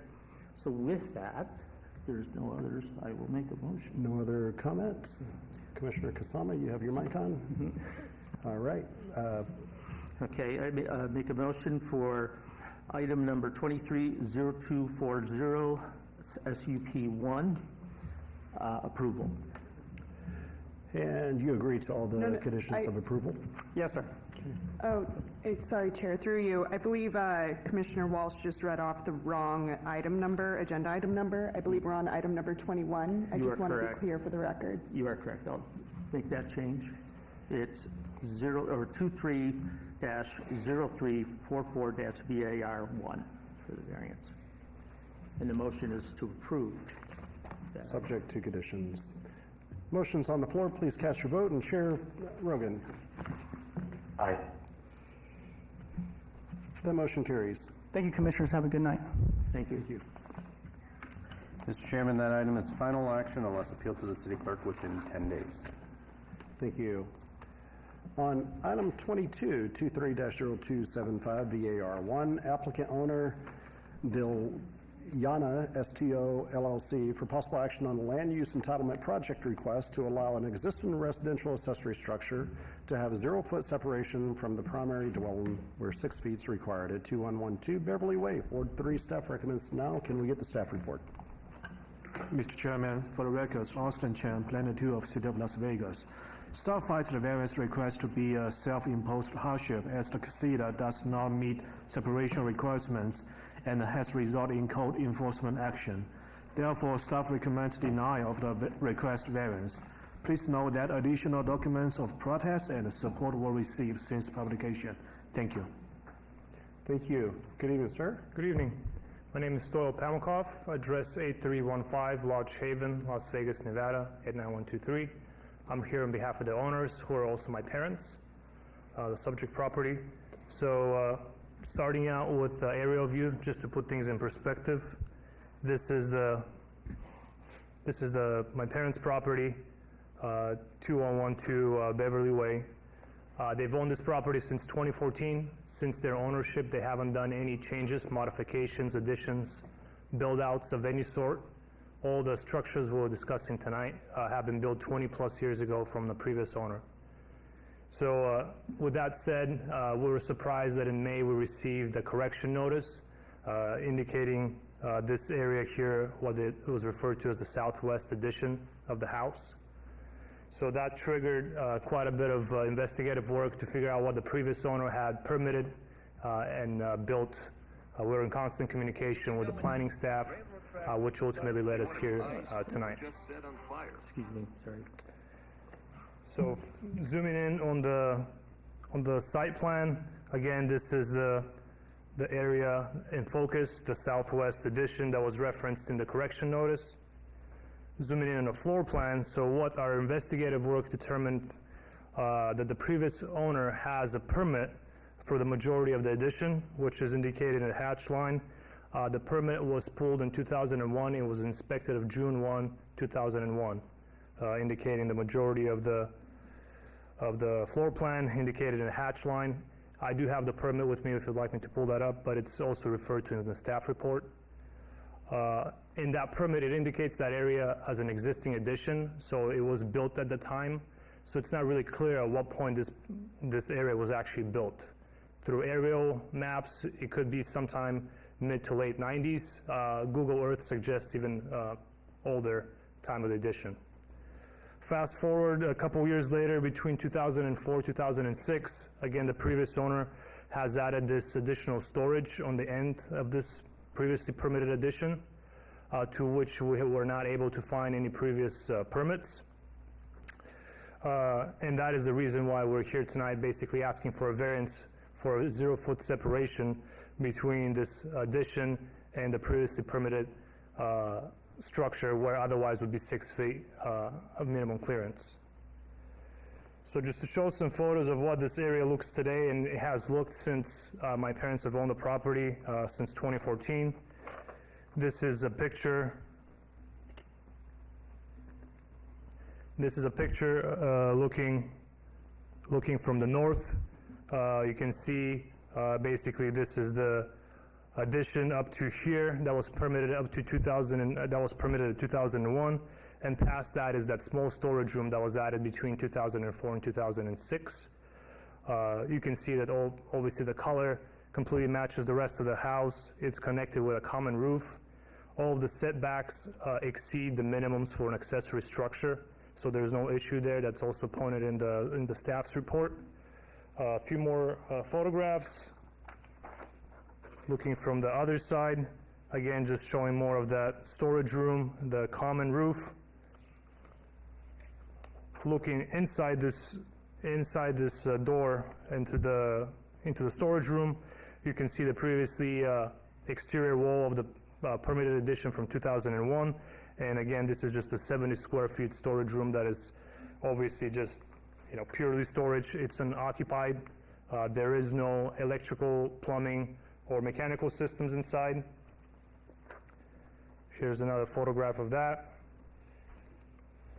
Here's a photograph of the back side, looking from the west.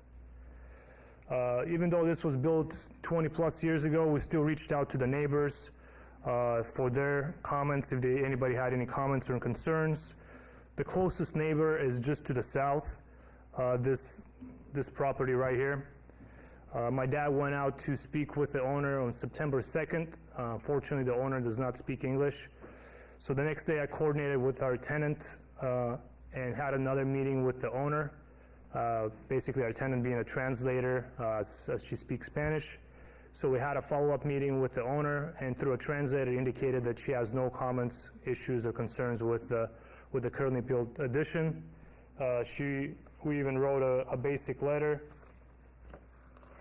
indicating that to be the case. Obviously it's very basic, just in a matter through a translation for the owner to feel comfortable to sign it, and basically indicated I'm okay with the existing addition in the backyard of my parents' property. I did find out the owners of the houses that are just to the west and southwest.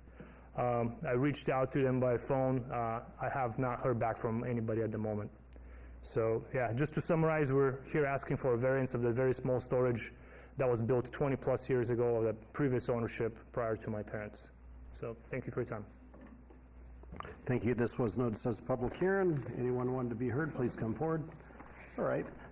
Sir, if I can get you to step back, and I'm going to have these individuals come forward. Sir, if I could actually have you step to the side to give them time. Please come forward and give us your name and address for the record. My name's Tara Bartolomucci, 2217 South Beverly Way, and my husband, Brian Dunow. 1 year ago, we bought a home on the same block as this property in question. I thought I was purchasing a home among other single-family homes, some rentals for sure, but I had no idea how many of these homes have illegal apartments built onto them. The home in question has 6, 8, sometimes 10 cars parked out front, many people coming and going, lots of trash and beer bottles in the yard, and tall weeds growing everywhere. The sign regarding this hearing was immediately pulled down as soon as we saw it being hung up, and I went to go read it, and it was pulled down. I called the city, and it was put back up. I may have sympathy for a homeowner that lives in the property renting out an extra space to make their mortgage, but as far as I can tell, this property is owned by a real estate investor who is simply maximizing their profits to the detriment of the neighbors. I also believe as a real estate investor, you should know to check the permits on the property before purchasing it. Thank you. Thank you. My name is Brian Dino. I live with my wife at 2217 Beverly Way. I have a vocational degree in building trades. I've been remodeling houses for 25 years. I've been a maintenance tech for the last 5 years. I'm currently a maintenance tech at a local school. I've seen shoddy work before. I've had to repair shoddy work before. When stuff has burned down, stuff happens. You guys remember Maui? That house could catch on fire. It's hot, it's windy here, could burn down my whole neighborhood. I ask that you not allow this. Thank you for your time. Thank you. I appreciate y'all coming out this evening. Anyone else want to be heard, please come forward. Seeing none, I'm going to close the public hearing, turn it over to the Planning Commission for discussion and possible action. And I appreciate the neighbors coming out and expressing their their concerns. It's always great to hear from people. And these are always sensitive items when we have accessory structures. And you know, I did reach out to you because I told you that I had concerns with it, and I asked why you wouldn't just put a door going from the one accessory structure or the addition that was permitted back into the main building. You said that you were working on that, but as soon as that door goes in, that is a legal structure. The part that's not would be the little 70-foot storage unit on the back.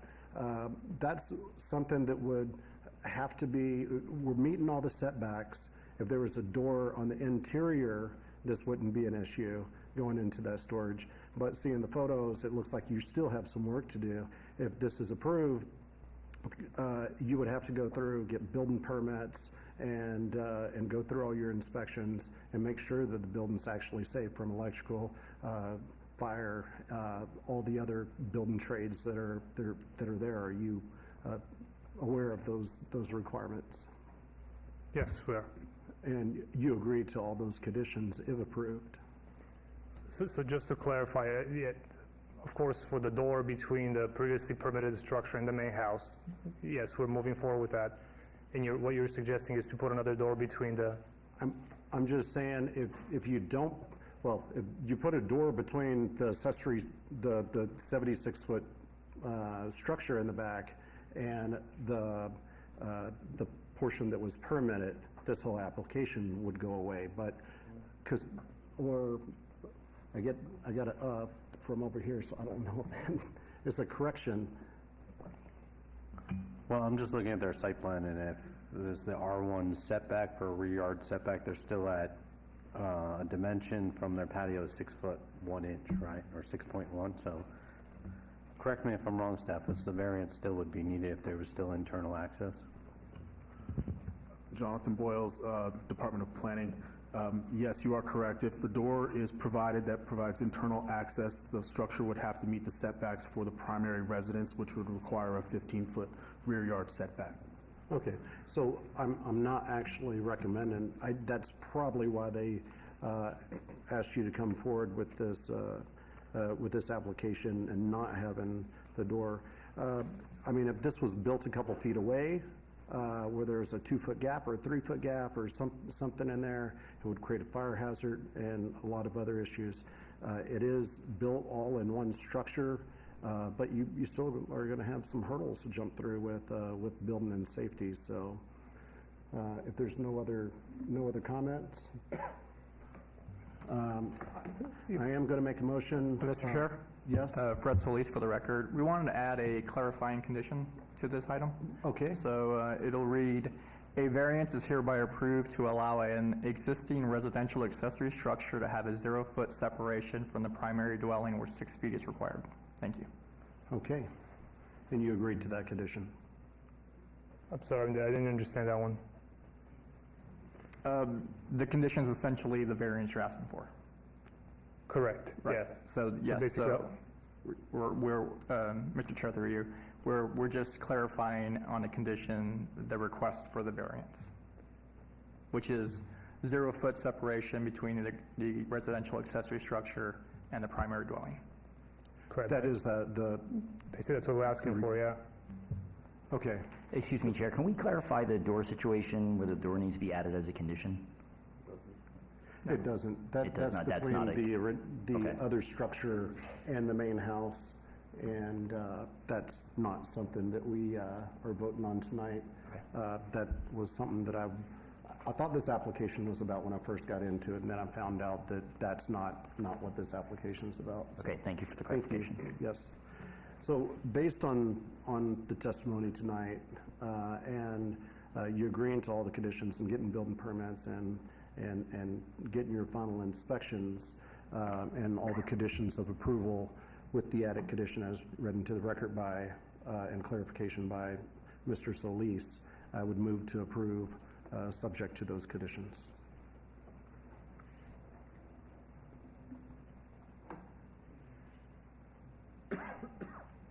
And Chair Rogan? Aye. And that motion carries. Mr. Chairman, this is final action unless appealed to the city clerk within 10 days. Thank you. Thank you. Okay, moving on to item 23, 23-0284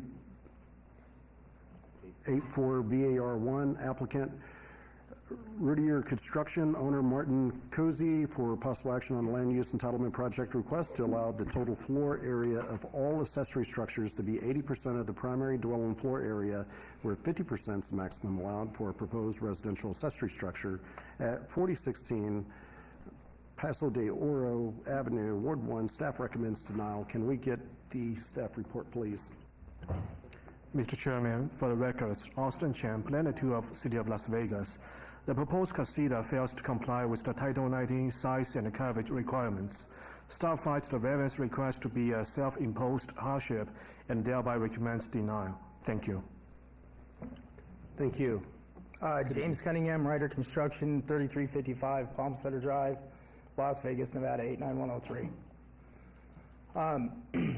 So when this project at its first inception, we drew a casita, fit real nice in the backyard. All the setbacks worked. During the course of planning, obviously the issue with Title 19 came up. We looked at other ways of creating a situation where the accessory building would not exceed the 50%, like attaching the garage to the main structure, kind of making that a one single structure, thereby reducing the footprint that the casita would have created in comparison to the main building. On the property, there's really not a feasible way to do it. And then financially, the cost that would be incurred to do that kind of eliminates the finances for the casita. We are willing to meet all conditions with your approval. Thank you. Thank you. This was noticed as a public hearing. Anyone wanting to be heard, please come forward. Seeing none. Oh, sir, do you have any comments? I'm just the owner. I don't have Martin Cozy, 4016 Paso de Oro, 89102 Las Vegas. Thank you. Sorry, I should have clarified that. My bad. Sorry. All right, I'm going to close the public hearing and turn this over to the Planning Commission. Commissioner Rogan. Thank you, Commissioner Slotman. I'm okay with this application. There's a pre-existing garage that was not permitted that's in the front yard. I don't think adding a casita to the backyard really detracts from the property or the neighborhood. If it were a situation where there's multiple different structures in the backyard that's crowding out the entire backyard, I'd have concerns, but given the shape of this particular parcel and the existing garage in the front yard, I'm willing to support it. Unless anyone has any other comments, I'm ready to make a motion for approval subject to staff conditions. Please do, Chair. With regard to, agenda item 23-028 for VAR1, I make a motion for approval subject to staff conditions. Motion's on the floor. Please cast your vote. Chair Rogan. Aye. Thank you. That motion carries. Mr. Chairman, that item is final action unless appealed to the city clerk within 10 days. Thank you. Thank you. So does that mean it's done? Or? That means if there is no appeal within 10 days, it's final action at this body, and then you'll go into the permitting process. Thank you. Or continue the permitting process, wherever you're at. Thank you. Moving on to item 24, 23-0307, applicant owner, Las Vegas Rescue Mission, for possible action on the following land use entitlement project request at 480 West Bonanza Road, Ward 5. Staff recommends approval. 24A is 23-0307 SUP1 for a major amendment to a previously approved special use permit, SUP 19681, for a proposed 49,708 square foot expansion of an existing 71,485 square foot rescue mission or shelter for homeless use. 24B is 23-0307 VAC1, petition to vacate a portion of the public right-of-way generally located adjacent to the northern property line of 480 Bonanza Road, bounded by D Street to the east and D Street City Parkway connector to the west. 24C is 23-0307 SDR1 for a proposed major amendment to a previously approved Site Development Plan Review, SDR 19679, to allow a three-story, 49,708 square foot expansion to an existing 71,485 square foot rescue mission with waivers of Title 19.09 Form-Based Code Development Standards. Can we get the staff report? Mr. Chairman, the subject site is located within the historic West Side District of downtown Las Vegas. Since 1970, the site has been operating as the Las Vegas Rescue Mission. Over time, various development plan reviews have been approved to allow the facility to expand on its site's operations.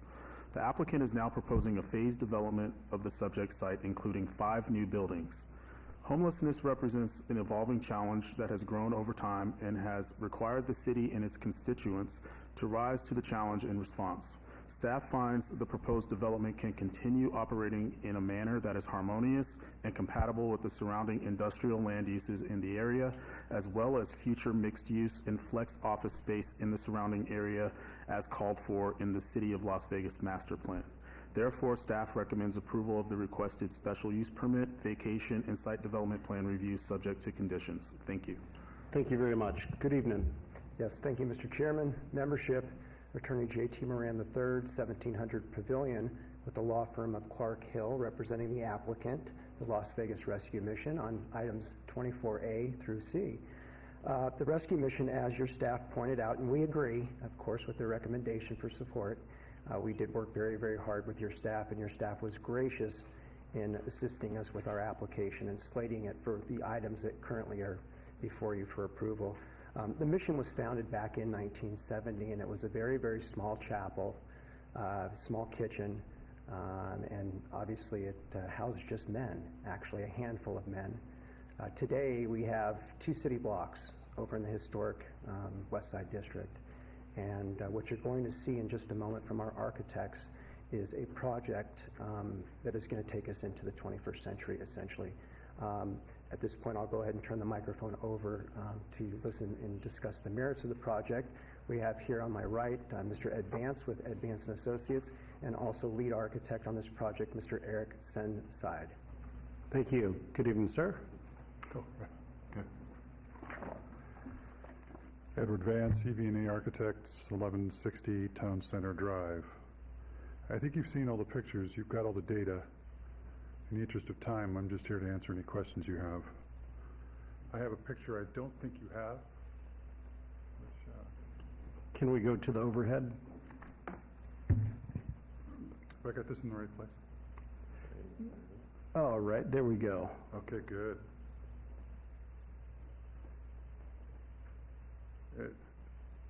As our counselor said, this is a complicated project. We're going to have this thing done in some phases. Oh, thank you. That's very nice. Terrific, sorry. Microphone and pictures in the way. Terrific. So this is the Women's Center. We're going to do that first. We're going to take down some old buildings, build that first. Then we're going to move the folks from the Women's Center that's currently there over. We're going to tear this stuff down, and we're going to build a new intake building, bigger clinic, more facilities, a new chapel, new administration that meets code. It's going to be fantastic. Then we're going to take down the old admin building, build a brand new store. By the way, the store, when it's operating well, floats their budgets in a month. It's pretty terrific. This new store is going to add even more revenue. And then we're going to build a new facility to take overnight beds up, almost tripling the capacity. And then we're going to take down an old building that's falling down. We're going to build a new kitchen and new storehouse for their operations. There's the current kitchen and the existing men's program. We're going to leave that alone. It's fantastic. We're going to park this thing properly, and it's going to be fantastic. It's going to add dignity to the users there, and we're so very excited that we're going to get started on the Women's Center almost immediately. Any questions? There is one other picture. This is what it looks like now in an overall. We had a drone shot done. And this is what it's going to look like when we're done.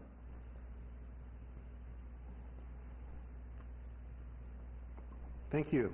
You're welcome. This was noticed as a public hearing. Anyone want to be heard, please come forward. Seeing none, I'm going to close the public hearing and turn this over to the Planning Commission for discussion and possible action.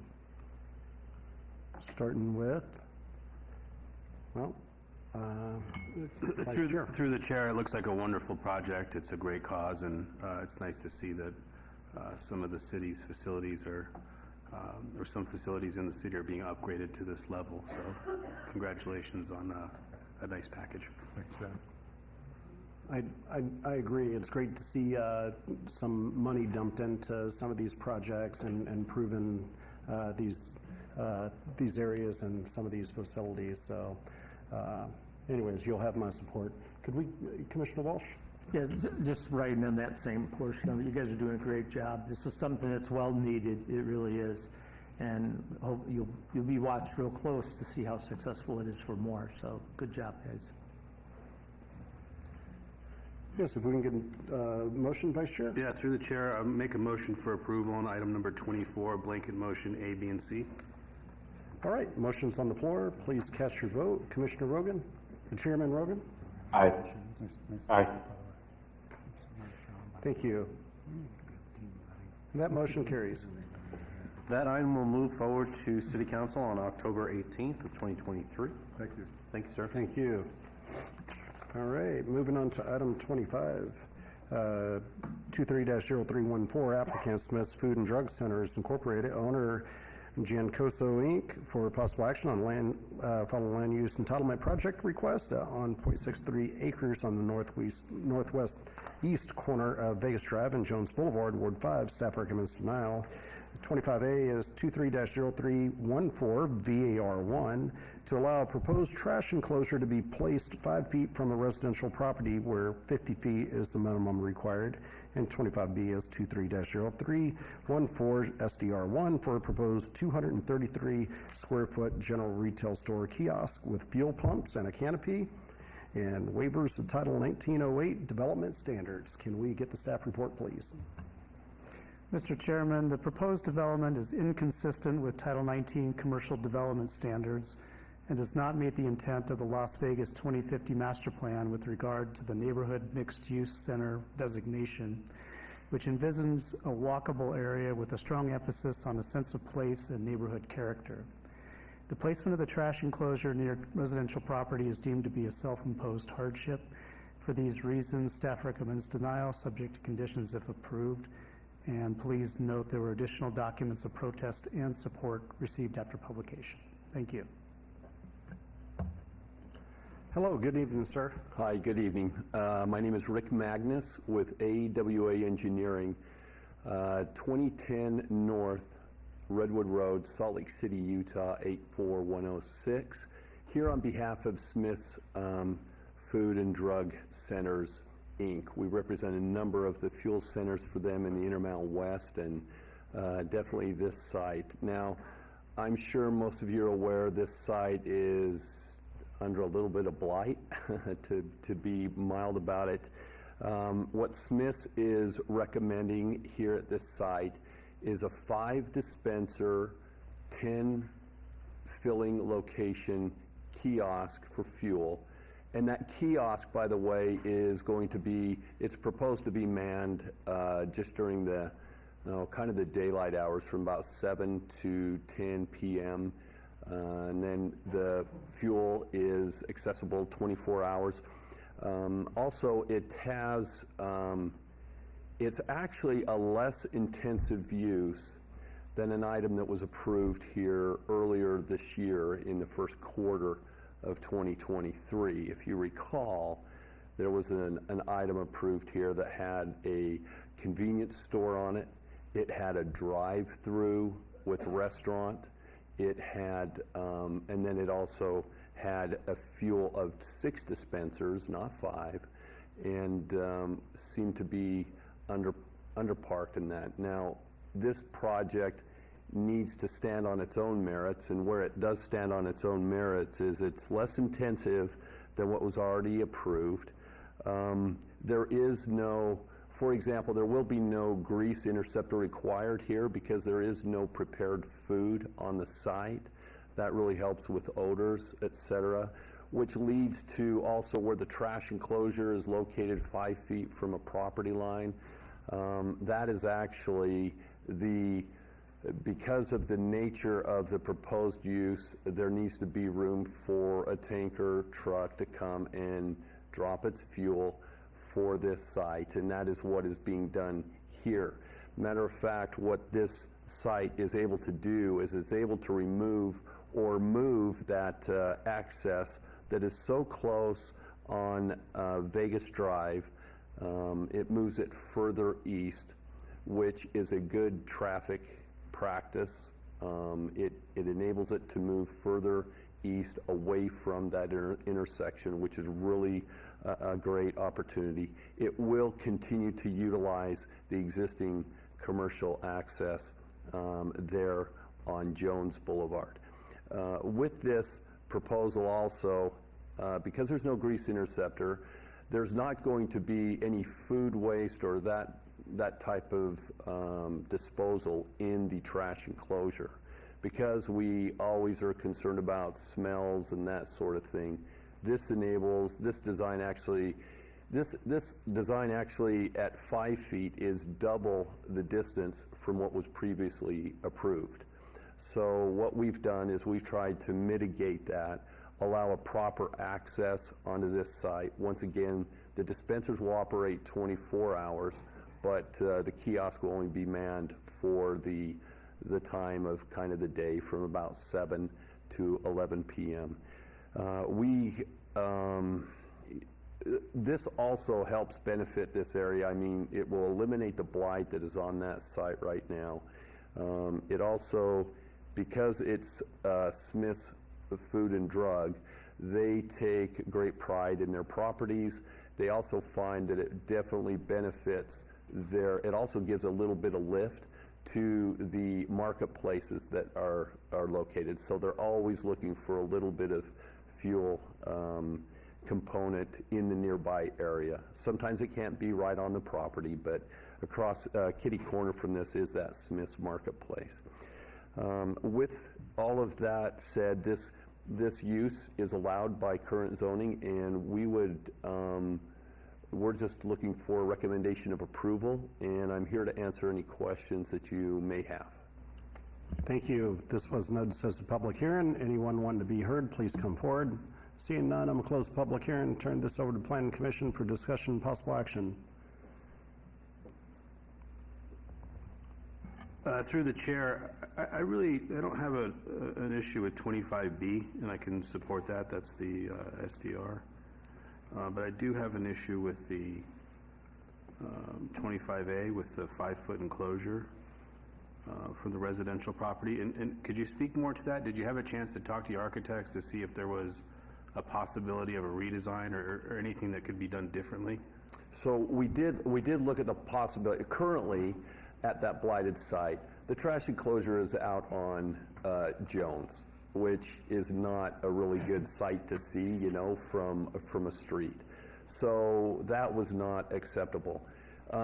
The previous plan that was approved in 2023 and stands, that separation from the north property line is 2.4 feet currently, and that was approved. What we needed to do is we needed to provide access for proper circulation on the site. Not only the vehicles that are going to be using the fuel and accessing it, but also the tanker. So we had to move things away from this access. So if you see, we've run a turning template. We see that works. The only place we could put that trash enclosure is in that corner. Once again, something that does help this out, though, is that there's no food service, there's no drive-through, there's no excess food created after the fact, and so what's going to happen is the odors from that trash enclosure are not going to be as impactful as what was approved earlier this year. Okay, I do see you also have some trees in that corner. Yes. it looked like there was 4 trees. Is that right?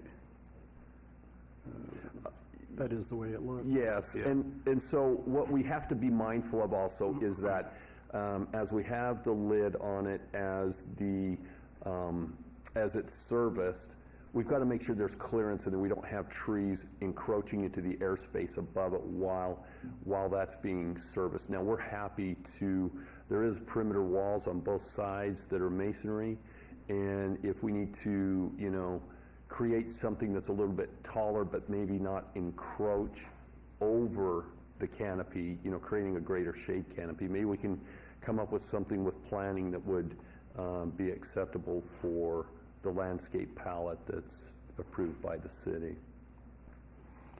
Okay, were there any other comments from any other? Yeah, Vice Chair, I just would say, typically these trash enclosures would have a lid over the top of them. Yes. So if a tree grows over the top, it's not going to affect public services because they're not going to pick that up through your roof. They're going to pick it up, pull it back, and then dump it. So I guess what I'm getting at is one that may encroach outward in that loading area that they then service that. So I meant to just, you know, represent that would be mindful and work with planning staff to create a bit more of a buffer if that was your concern. Yeah, that is the concern, but I think knowing that the trees are there, knowing that the cover's there, I think I can get behind that portion of it now. Is there any other comments? Nope, no other comments. If we can get a motion. Through the chair, item 25, blanket motion for A and B for approval. Motion on the floor for approval. Please cast your vote. Chairman Rogan. Aye. That motion carries. Thank you, Commissioners. That item will move forward to City Council on October 18th of 2023. Thank you. Thank you. Moving on to item 26, 23-0323, VAR1, applicant owner, Republic Silver State Disposal, for possible action on land use entitlement project request to allow a proposed 7-foot tall front yard fence where 5 feet is maximum height allowed at 770 East Sahara Avenue, Ward 3. Staff recommends denial. Can we get the staff report, please? Mr. Chairman, pursuant to Title 19, a 5-foot tall front yard wall and fence with a 2-foot solid wall base is the maximum allowed within the front yard area of the site. According to the submitted justification letter, the applicant has indicated the subject site has had issues with crime and homelessness on the site for several years, which is why the applicant seeks to install a 7-foot tall fence in the front yard of the site. However, staff finds no evidence of a unique or extraordinary circumstance has been presented and that the applicant has created a self-imposed hardship by proposing the front yard wall and fence that exceeds front yard wall and fence height requirements in the C1 zoning district.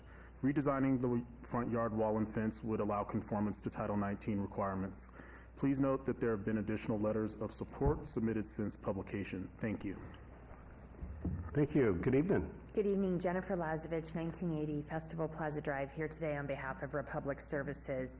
The aerial in front of you shows where their corporate office is located on the north side of Sahara.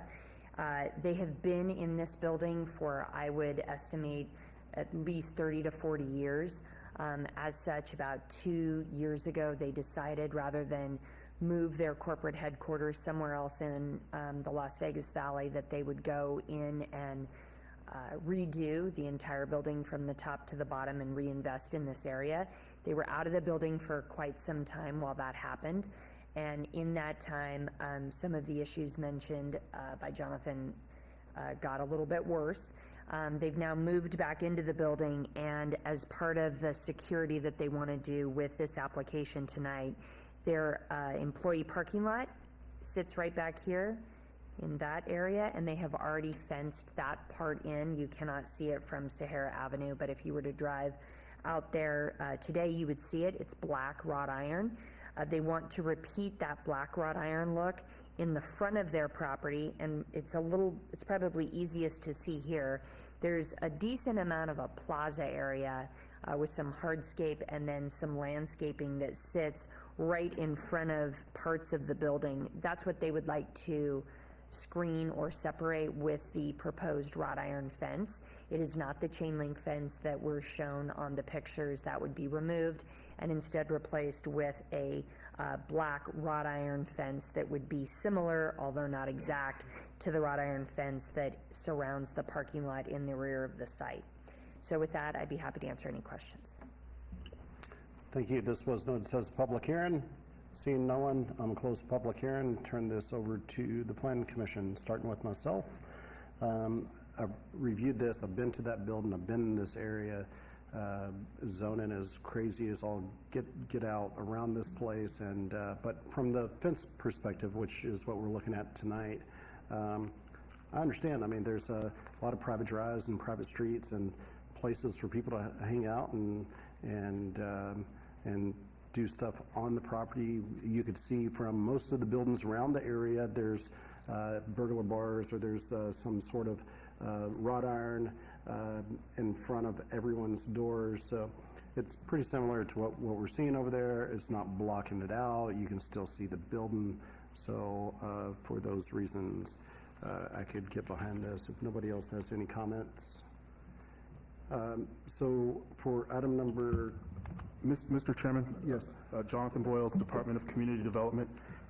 If this application is approved, staff would like to add a condition which states that the fence shall not be constructed in the public right-of-way.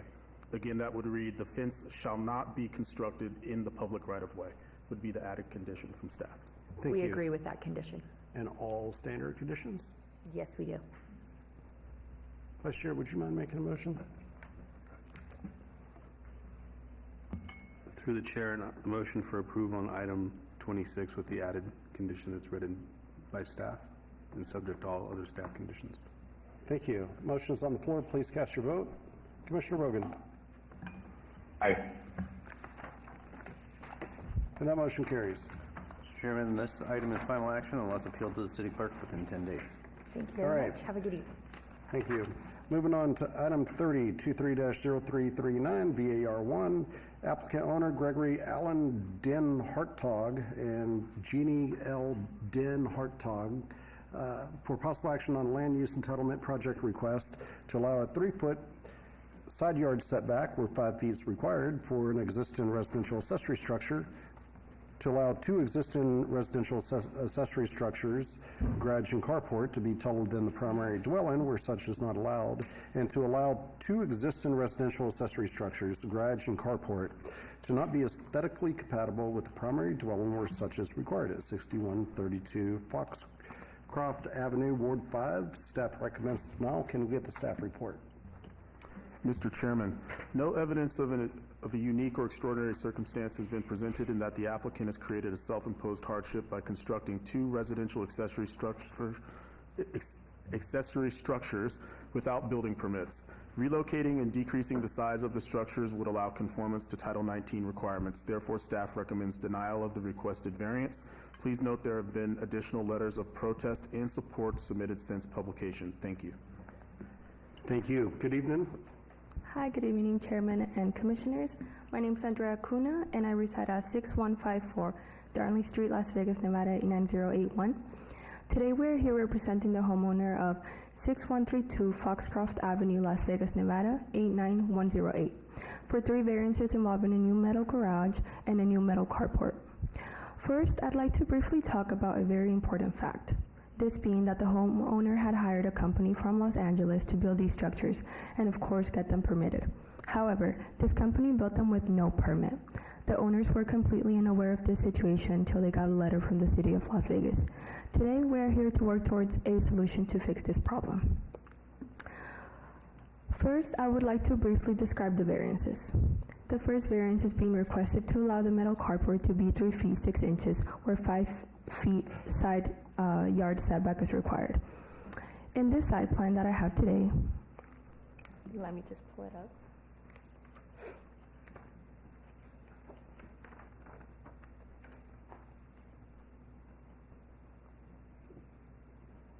That's good. Thank you. So here, just for more, so you guys can get an idea of what I'm talking about. Over here in yellow, I have highlighted the carport, and in orange, this is the property line. This metal carport is already built in place, and it would take great effort to relocate it. so please allow this metal carport to reside.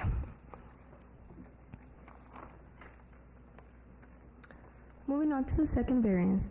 The second variance is being requested to allow for the new garage and the carport to be higher than the main house. The carport and the main home share a 3-inch difference, and the garage and the main home share a 13-inch difference. The main house and these two structures look very similar in height, as you can see in these images.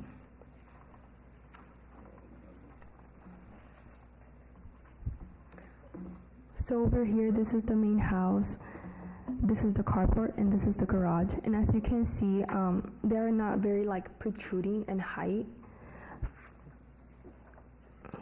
This is another view of more like a frontward view. And this is the home, and again, this is the carport.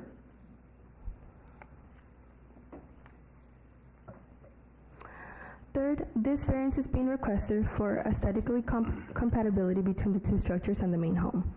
The structures and the home are built from different materials.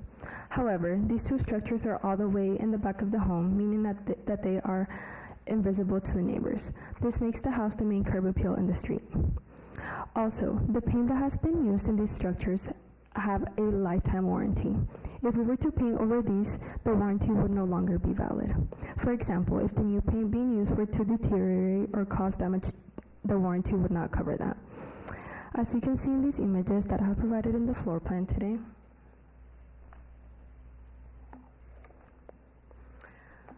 so again, this is a better image of the carport, and this is the garage.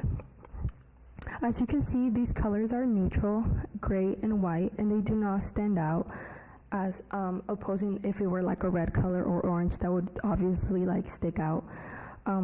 These are pastel gray, and the white is not very protruding color, and they blend in with the main home. Please allow this variance to be waived. Lastly, the surrounding neighbors have shown their great support by signing a form of approval regarding proposed improvements of this home.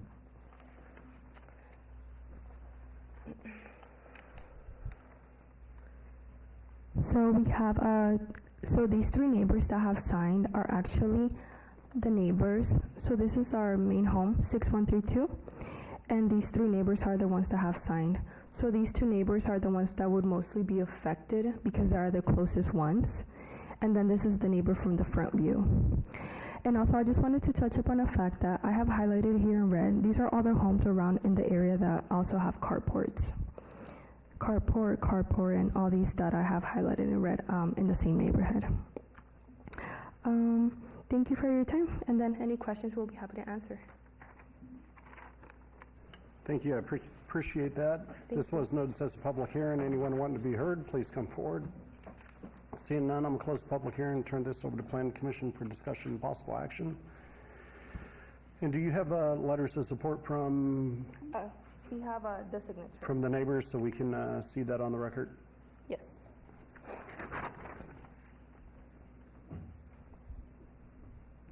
Could you pass that up so I could take a quick look at that?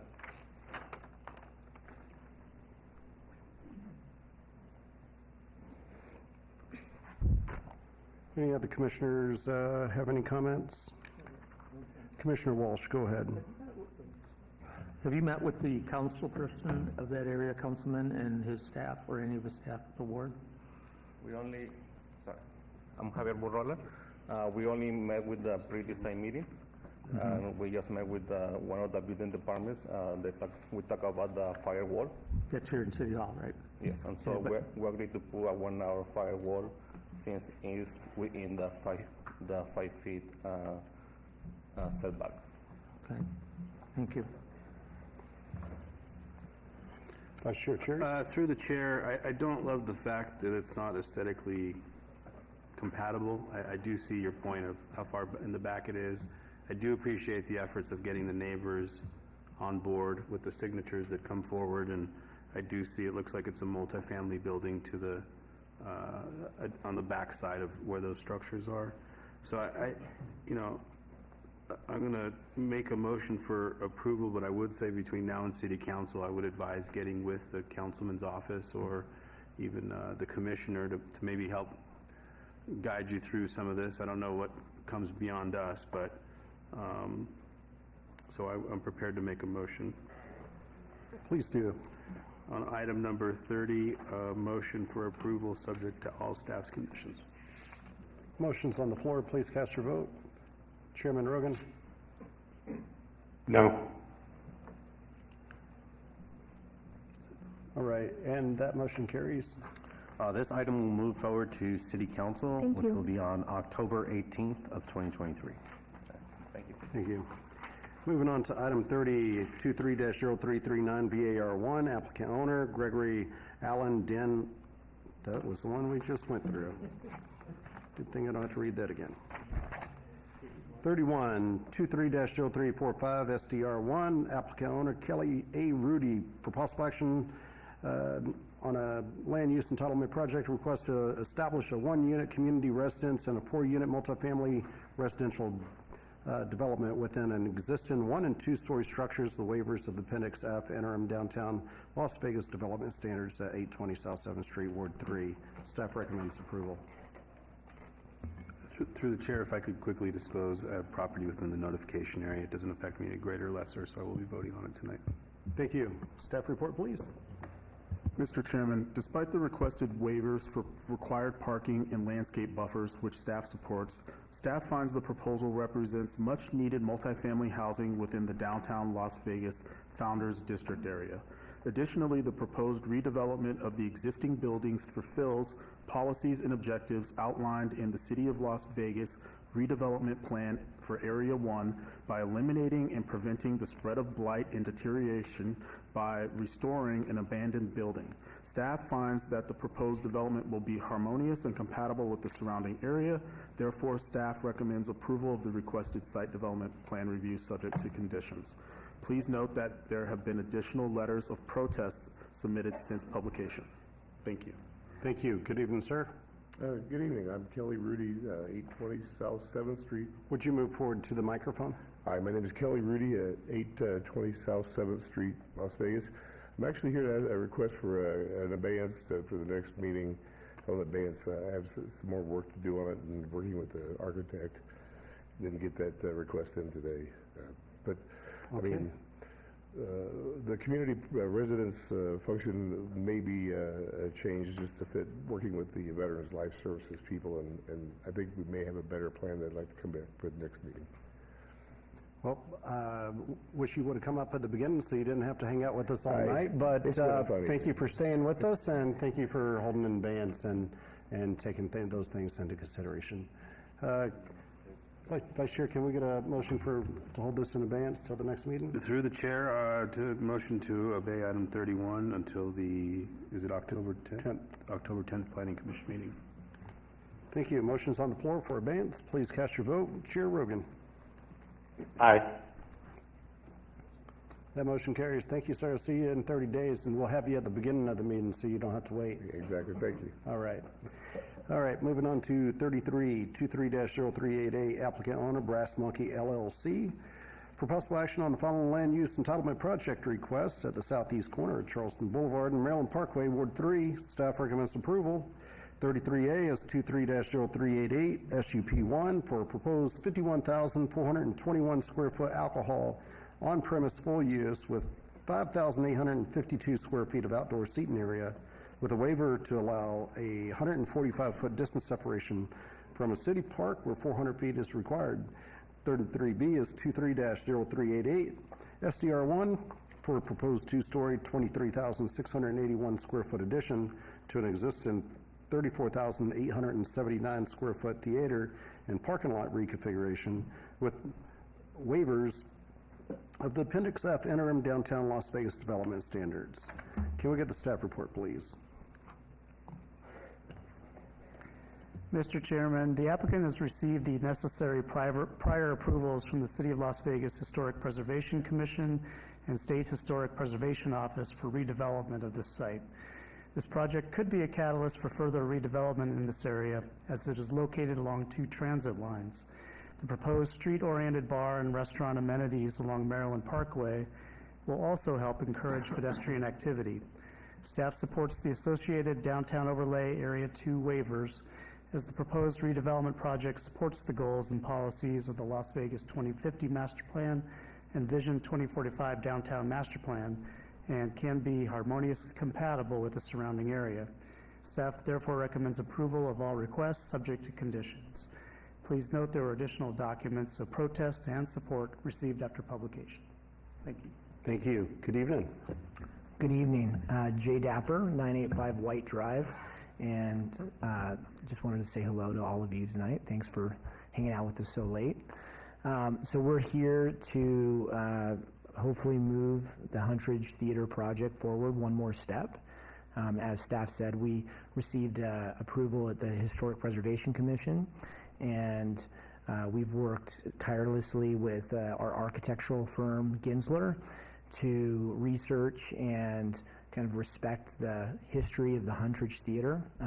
I've brought Ryan here from Ginsler tonight, and he's going to give just a really brief presentation on what we're presenting tonight, and then if you guys have any other questions for us, we'd be happy to answer them. Thank you. Good evening.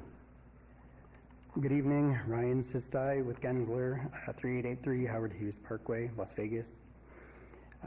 So the adaptive reuse of the Huntridge Theater, oops, there we go.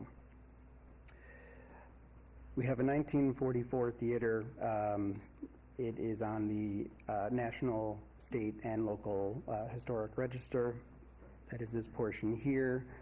Two existing commercial buildings here. They were built shortly after the original theater, are not listed on any of the registers. We are proposing a new cabaret theater and a new black box theater in addition to the renovation of the main theater. The corner buildings, the two commercial buildings will be adapted for future food and beverage tenants. The corner building here, the existing monolithic Nevada savings and loan facade that was installed some years ago will be stripped down, and the building will be brought back to its approximate previous volume, much lower, allowing for better views of the Huntridge Theater itself. There will be a roof deck and a canopy over the roof deck, but it is pulled back again to maintain those views. And then on the back side, this is looking from Maryland northeast. We have our cabaret theater and our black box theater. This is a small podcast room that is added to the back of this back building here, which will house a food and beverage tenant. This building will have an outdoor patio for dining. And the materials that we are selecting, we are trying to be very respectful of the existing structure and kind of paying respect to it. And, you know, we've been doing a lot of historic research on the theater itself through photographs and paint scrapings. One interesting thing to share is that through some of this research, we found a kind of a concealed area. It was concealed by some of the different construction early on. This was of the existing pylon sign, and I think we've identified the original color. It's probably not going to show up too well, but we've identified the original color of the pylon sign, so we'll be restoring it back to that. So, yeah. When Ryan speaks of the pylon sign, he's talking about the main, Huntridge sign. And so we've been doing a lot of research. We actually even hired a paint specialist to try to help us figure it out. But luckily, Ryan was able to find an area that was built up over, 50, 60, 70 years ago, and it kind of preserved this little piece of history, and so we were able to, determine that was the original color, which helped inform us to, tell us what we were going to paint the building. And this was really important for the Historical Preservation Commission, and commitment that I made, very early on, that I was going to work hard to make sure I respected a lot of the history in the Huntridge Theater and do my very best to kind of bring it back to, what it was in the 1940s, and then, enhance it. So We're very excited about the project. We've been moving things forward pretty diligently.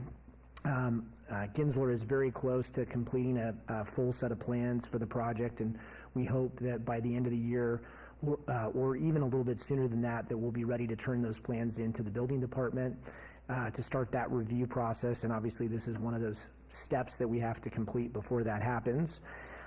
As Ryan said, I've got an exciting tenant for the main theater, which is the Soho Playhouse. And then just recently, I've signed a lease with the back building where the patio space that he was speaking of, with another really great downtown eatery and bar. And I still have many tenants interested in the front space. I just haven't found the right one as of yet. But we feel like by the time we're ready to break ground, we'll have that last tenant in place and, you know, be able to kind of start the next chapter for the theater. So we are here to answer any questions that any of you may have, and would respectfully ask for your approval tonight. Thank you. This was noticed as a public hearing. Anyone wanting to be heard, please come forward. Seeing none, I'm going to close the public hearing, make a few comments myself. Mr. Dapper, you always do such a great job with all the projects, and I live down here, and just seeing what you did with the Huntridge Shopping Center just next door, I actually called you one day and I said, how do you put all this money into all these projects to make them look so great? And you said, it's easy. I just tell my tenants that they have to put money into it to make it look better. And great idea. I love the sign. I love the landscaping. I love the new canopies on that gas station. That bean-looking building where your Roberto's Taco Shop and Capriati's is. And I pass by this intersection daily, sometimes 3-4 times a day, and I always see your sign up on the corner, and I always look at that sign thinking this is going to be coming to our neighborhood. And I couldn't think of a better developer to actually build at this project, because I know that you'll put the money into it and make it you know, a focal point for that intersection. So you do a great job with all your stuff. You'll see my support. Thank you for your continued investment in everything around there, even on the little side streets where you put that furniture company and you put all that money in there. So anyways, thanks for your investment and your commitment to our city. So thank you, Commissioner. Comments? Could we get a motion? Through the chair, happy to make a motion on an exciting project on item number 33, a blanket motion for approval, subject to all staff's conditions. Thank you. And you agree with all staff's conditions? We do. I think there's just one condition about changing a plant that's on the second floor from one that was not approved, and we're fine with that. Perfect. Thank you. All right, motion's on the floor. Please cast your vote. And Chair Rogan. Aye. Thank you. And that motion carries. Mr. Chairman, this item is going to move forward to City Council on October 18th of 2023. Thank you all. Have a nice night. Thank you. Thank you. All right, moving on to 34. 23-0390 MSP1, applicant Clark County School District Facilities Services Unit, owner School Board of Trustees for possible action on land use entitlement project request for a proposed freestanding sign with animated LED display at an existing public primary school at 6451 Brandywine Way, Ward 1. Staff recommends denial. Could we get the staff report, please?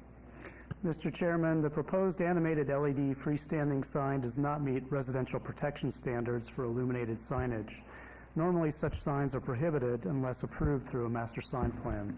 In addition, this sign is proposed to be located near an intersection, making it more visible to adjacent residential properties, one of which is located within 70 feet of the proposed sign location.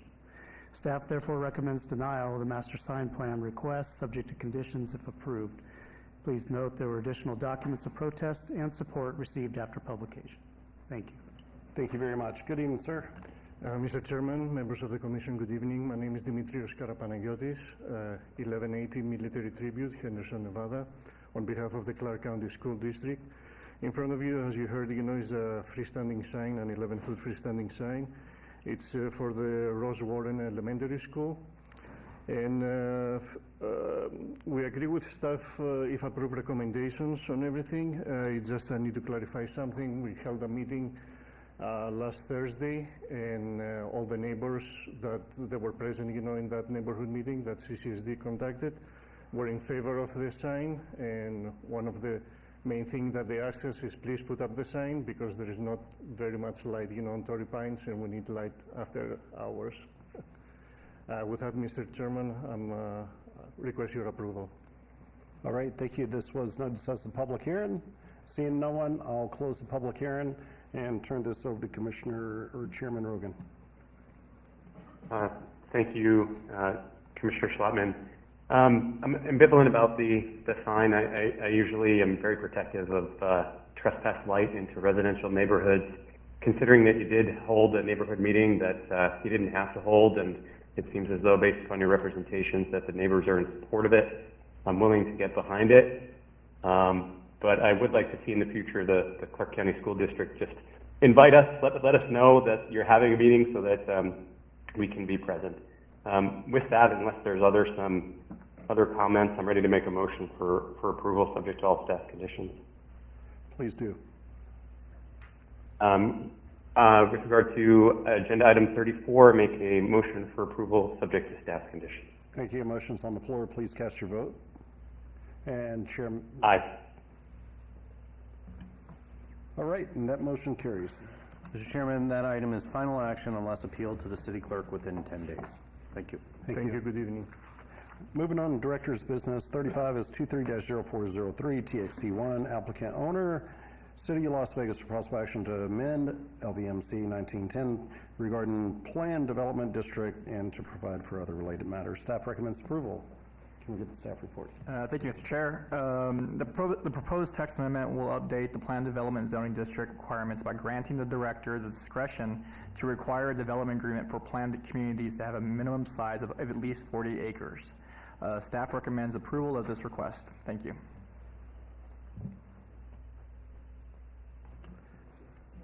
Thank you. This was noticed as a public hearing. Anyone want to be heard? Seeing none, I'm close to public comment. Turn this over to Planning Commission. Any Planning Commissioners? Can we have a motion? Item number 35, motion for approval. Motion on the floor. Please cast your vote. Chair Rogan. Aye. That motion carries. That item will move forward to City Council in ordinance form. Thank you. On item 37, 23-0411, DIR1, applicant owner, City of Las Vegas for possible action request to approve new plan commissioner officers, starting with the chair position. We have any nominations? I'll make a nomination for Commissioner Schlotman to chair out for the rest of the year. Thank you. Any other nominations? Seeing none, can we get a motion?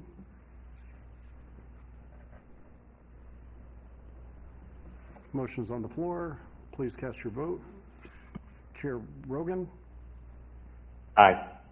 Thank you. That motion carries. Moving on to citizens' participation.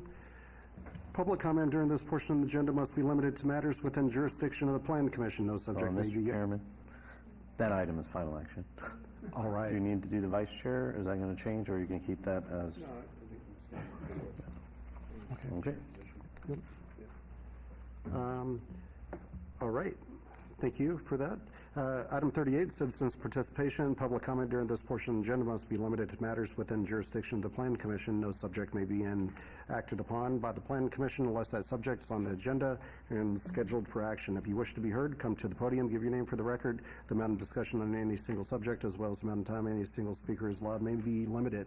Seeing nobody, I'm going to go ahead and close the public hearing, and this meeting's adjourned.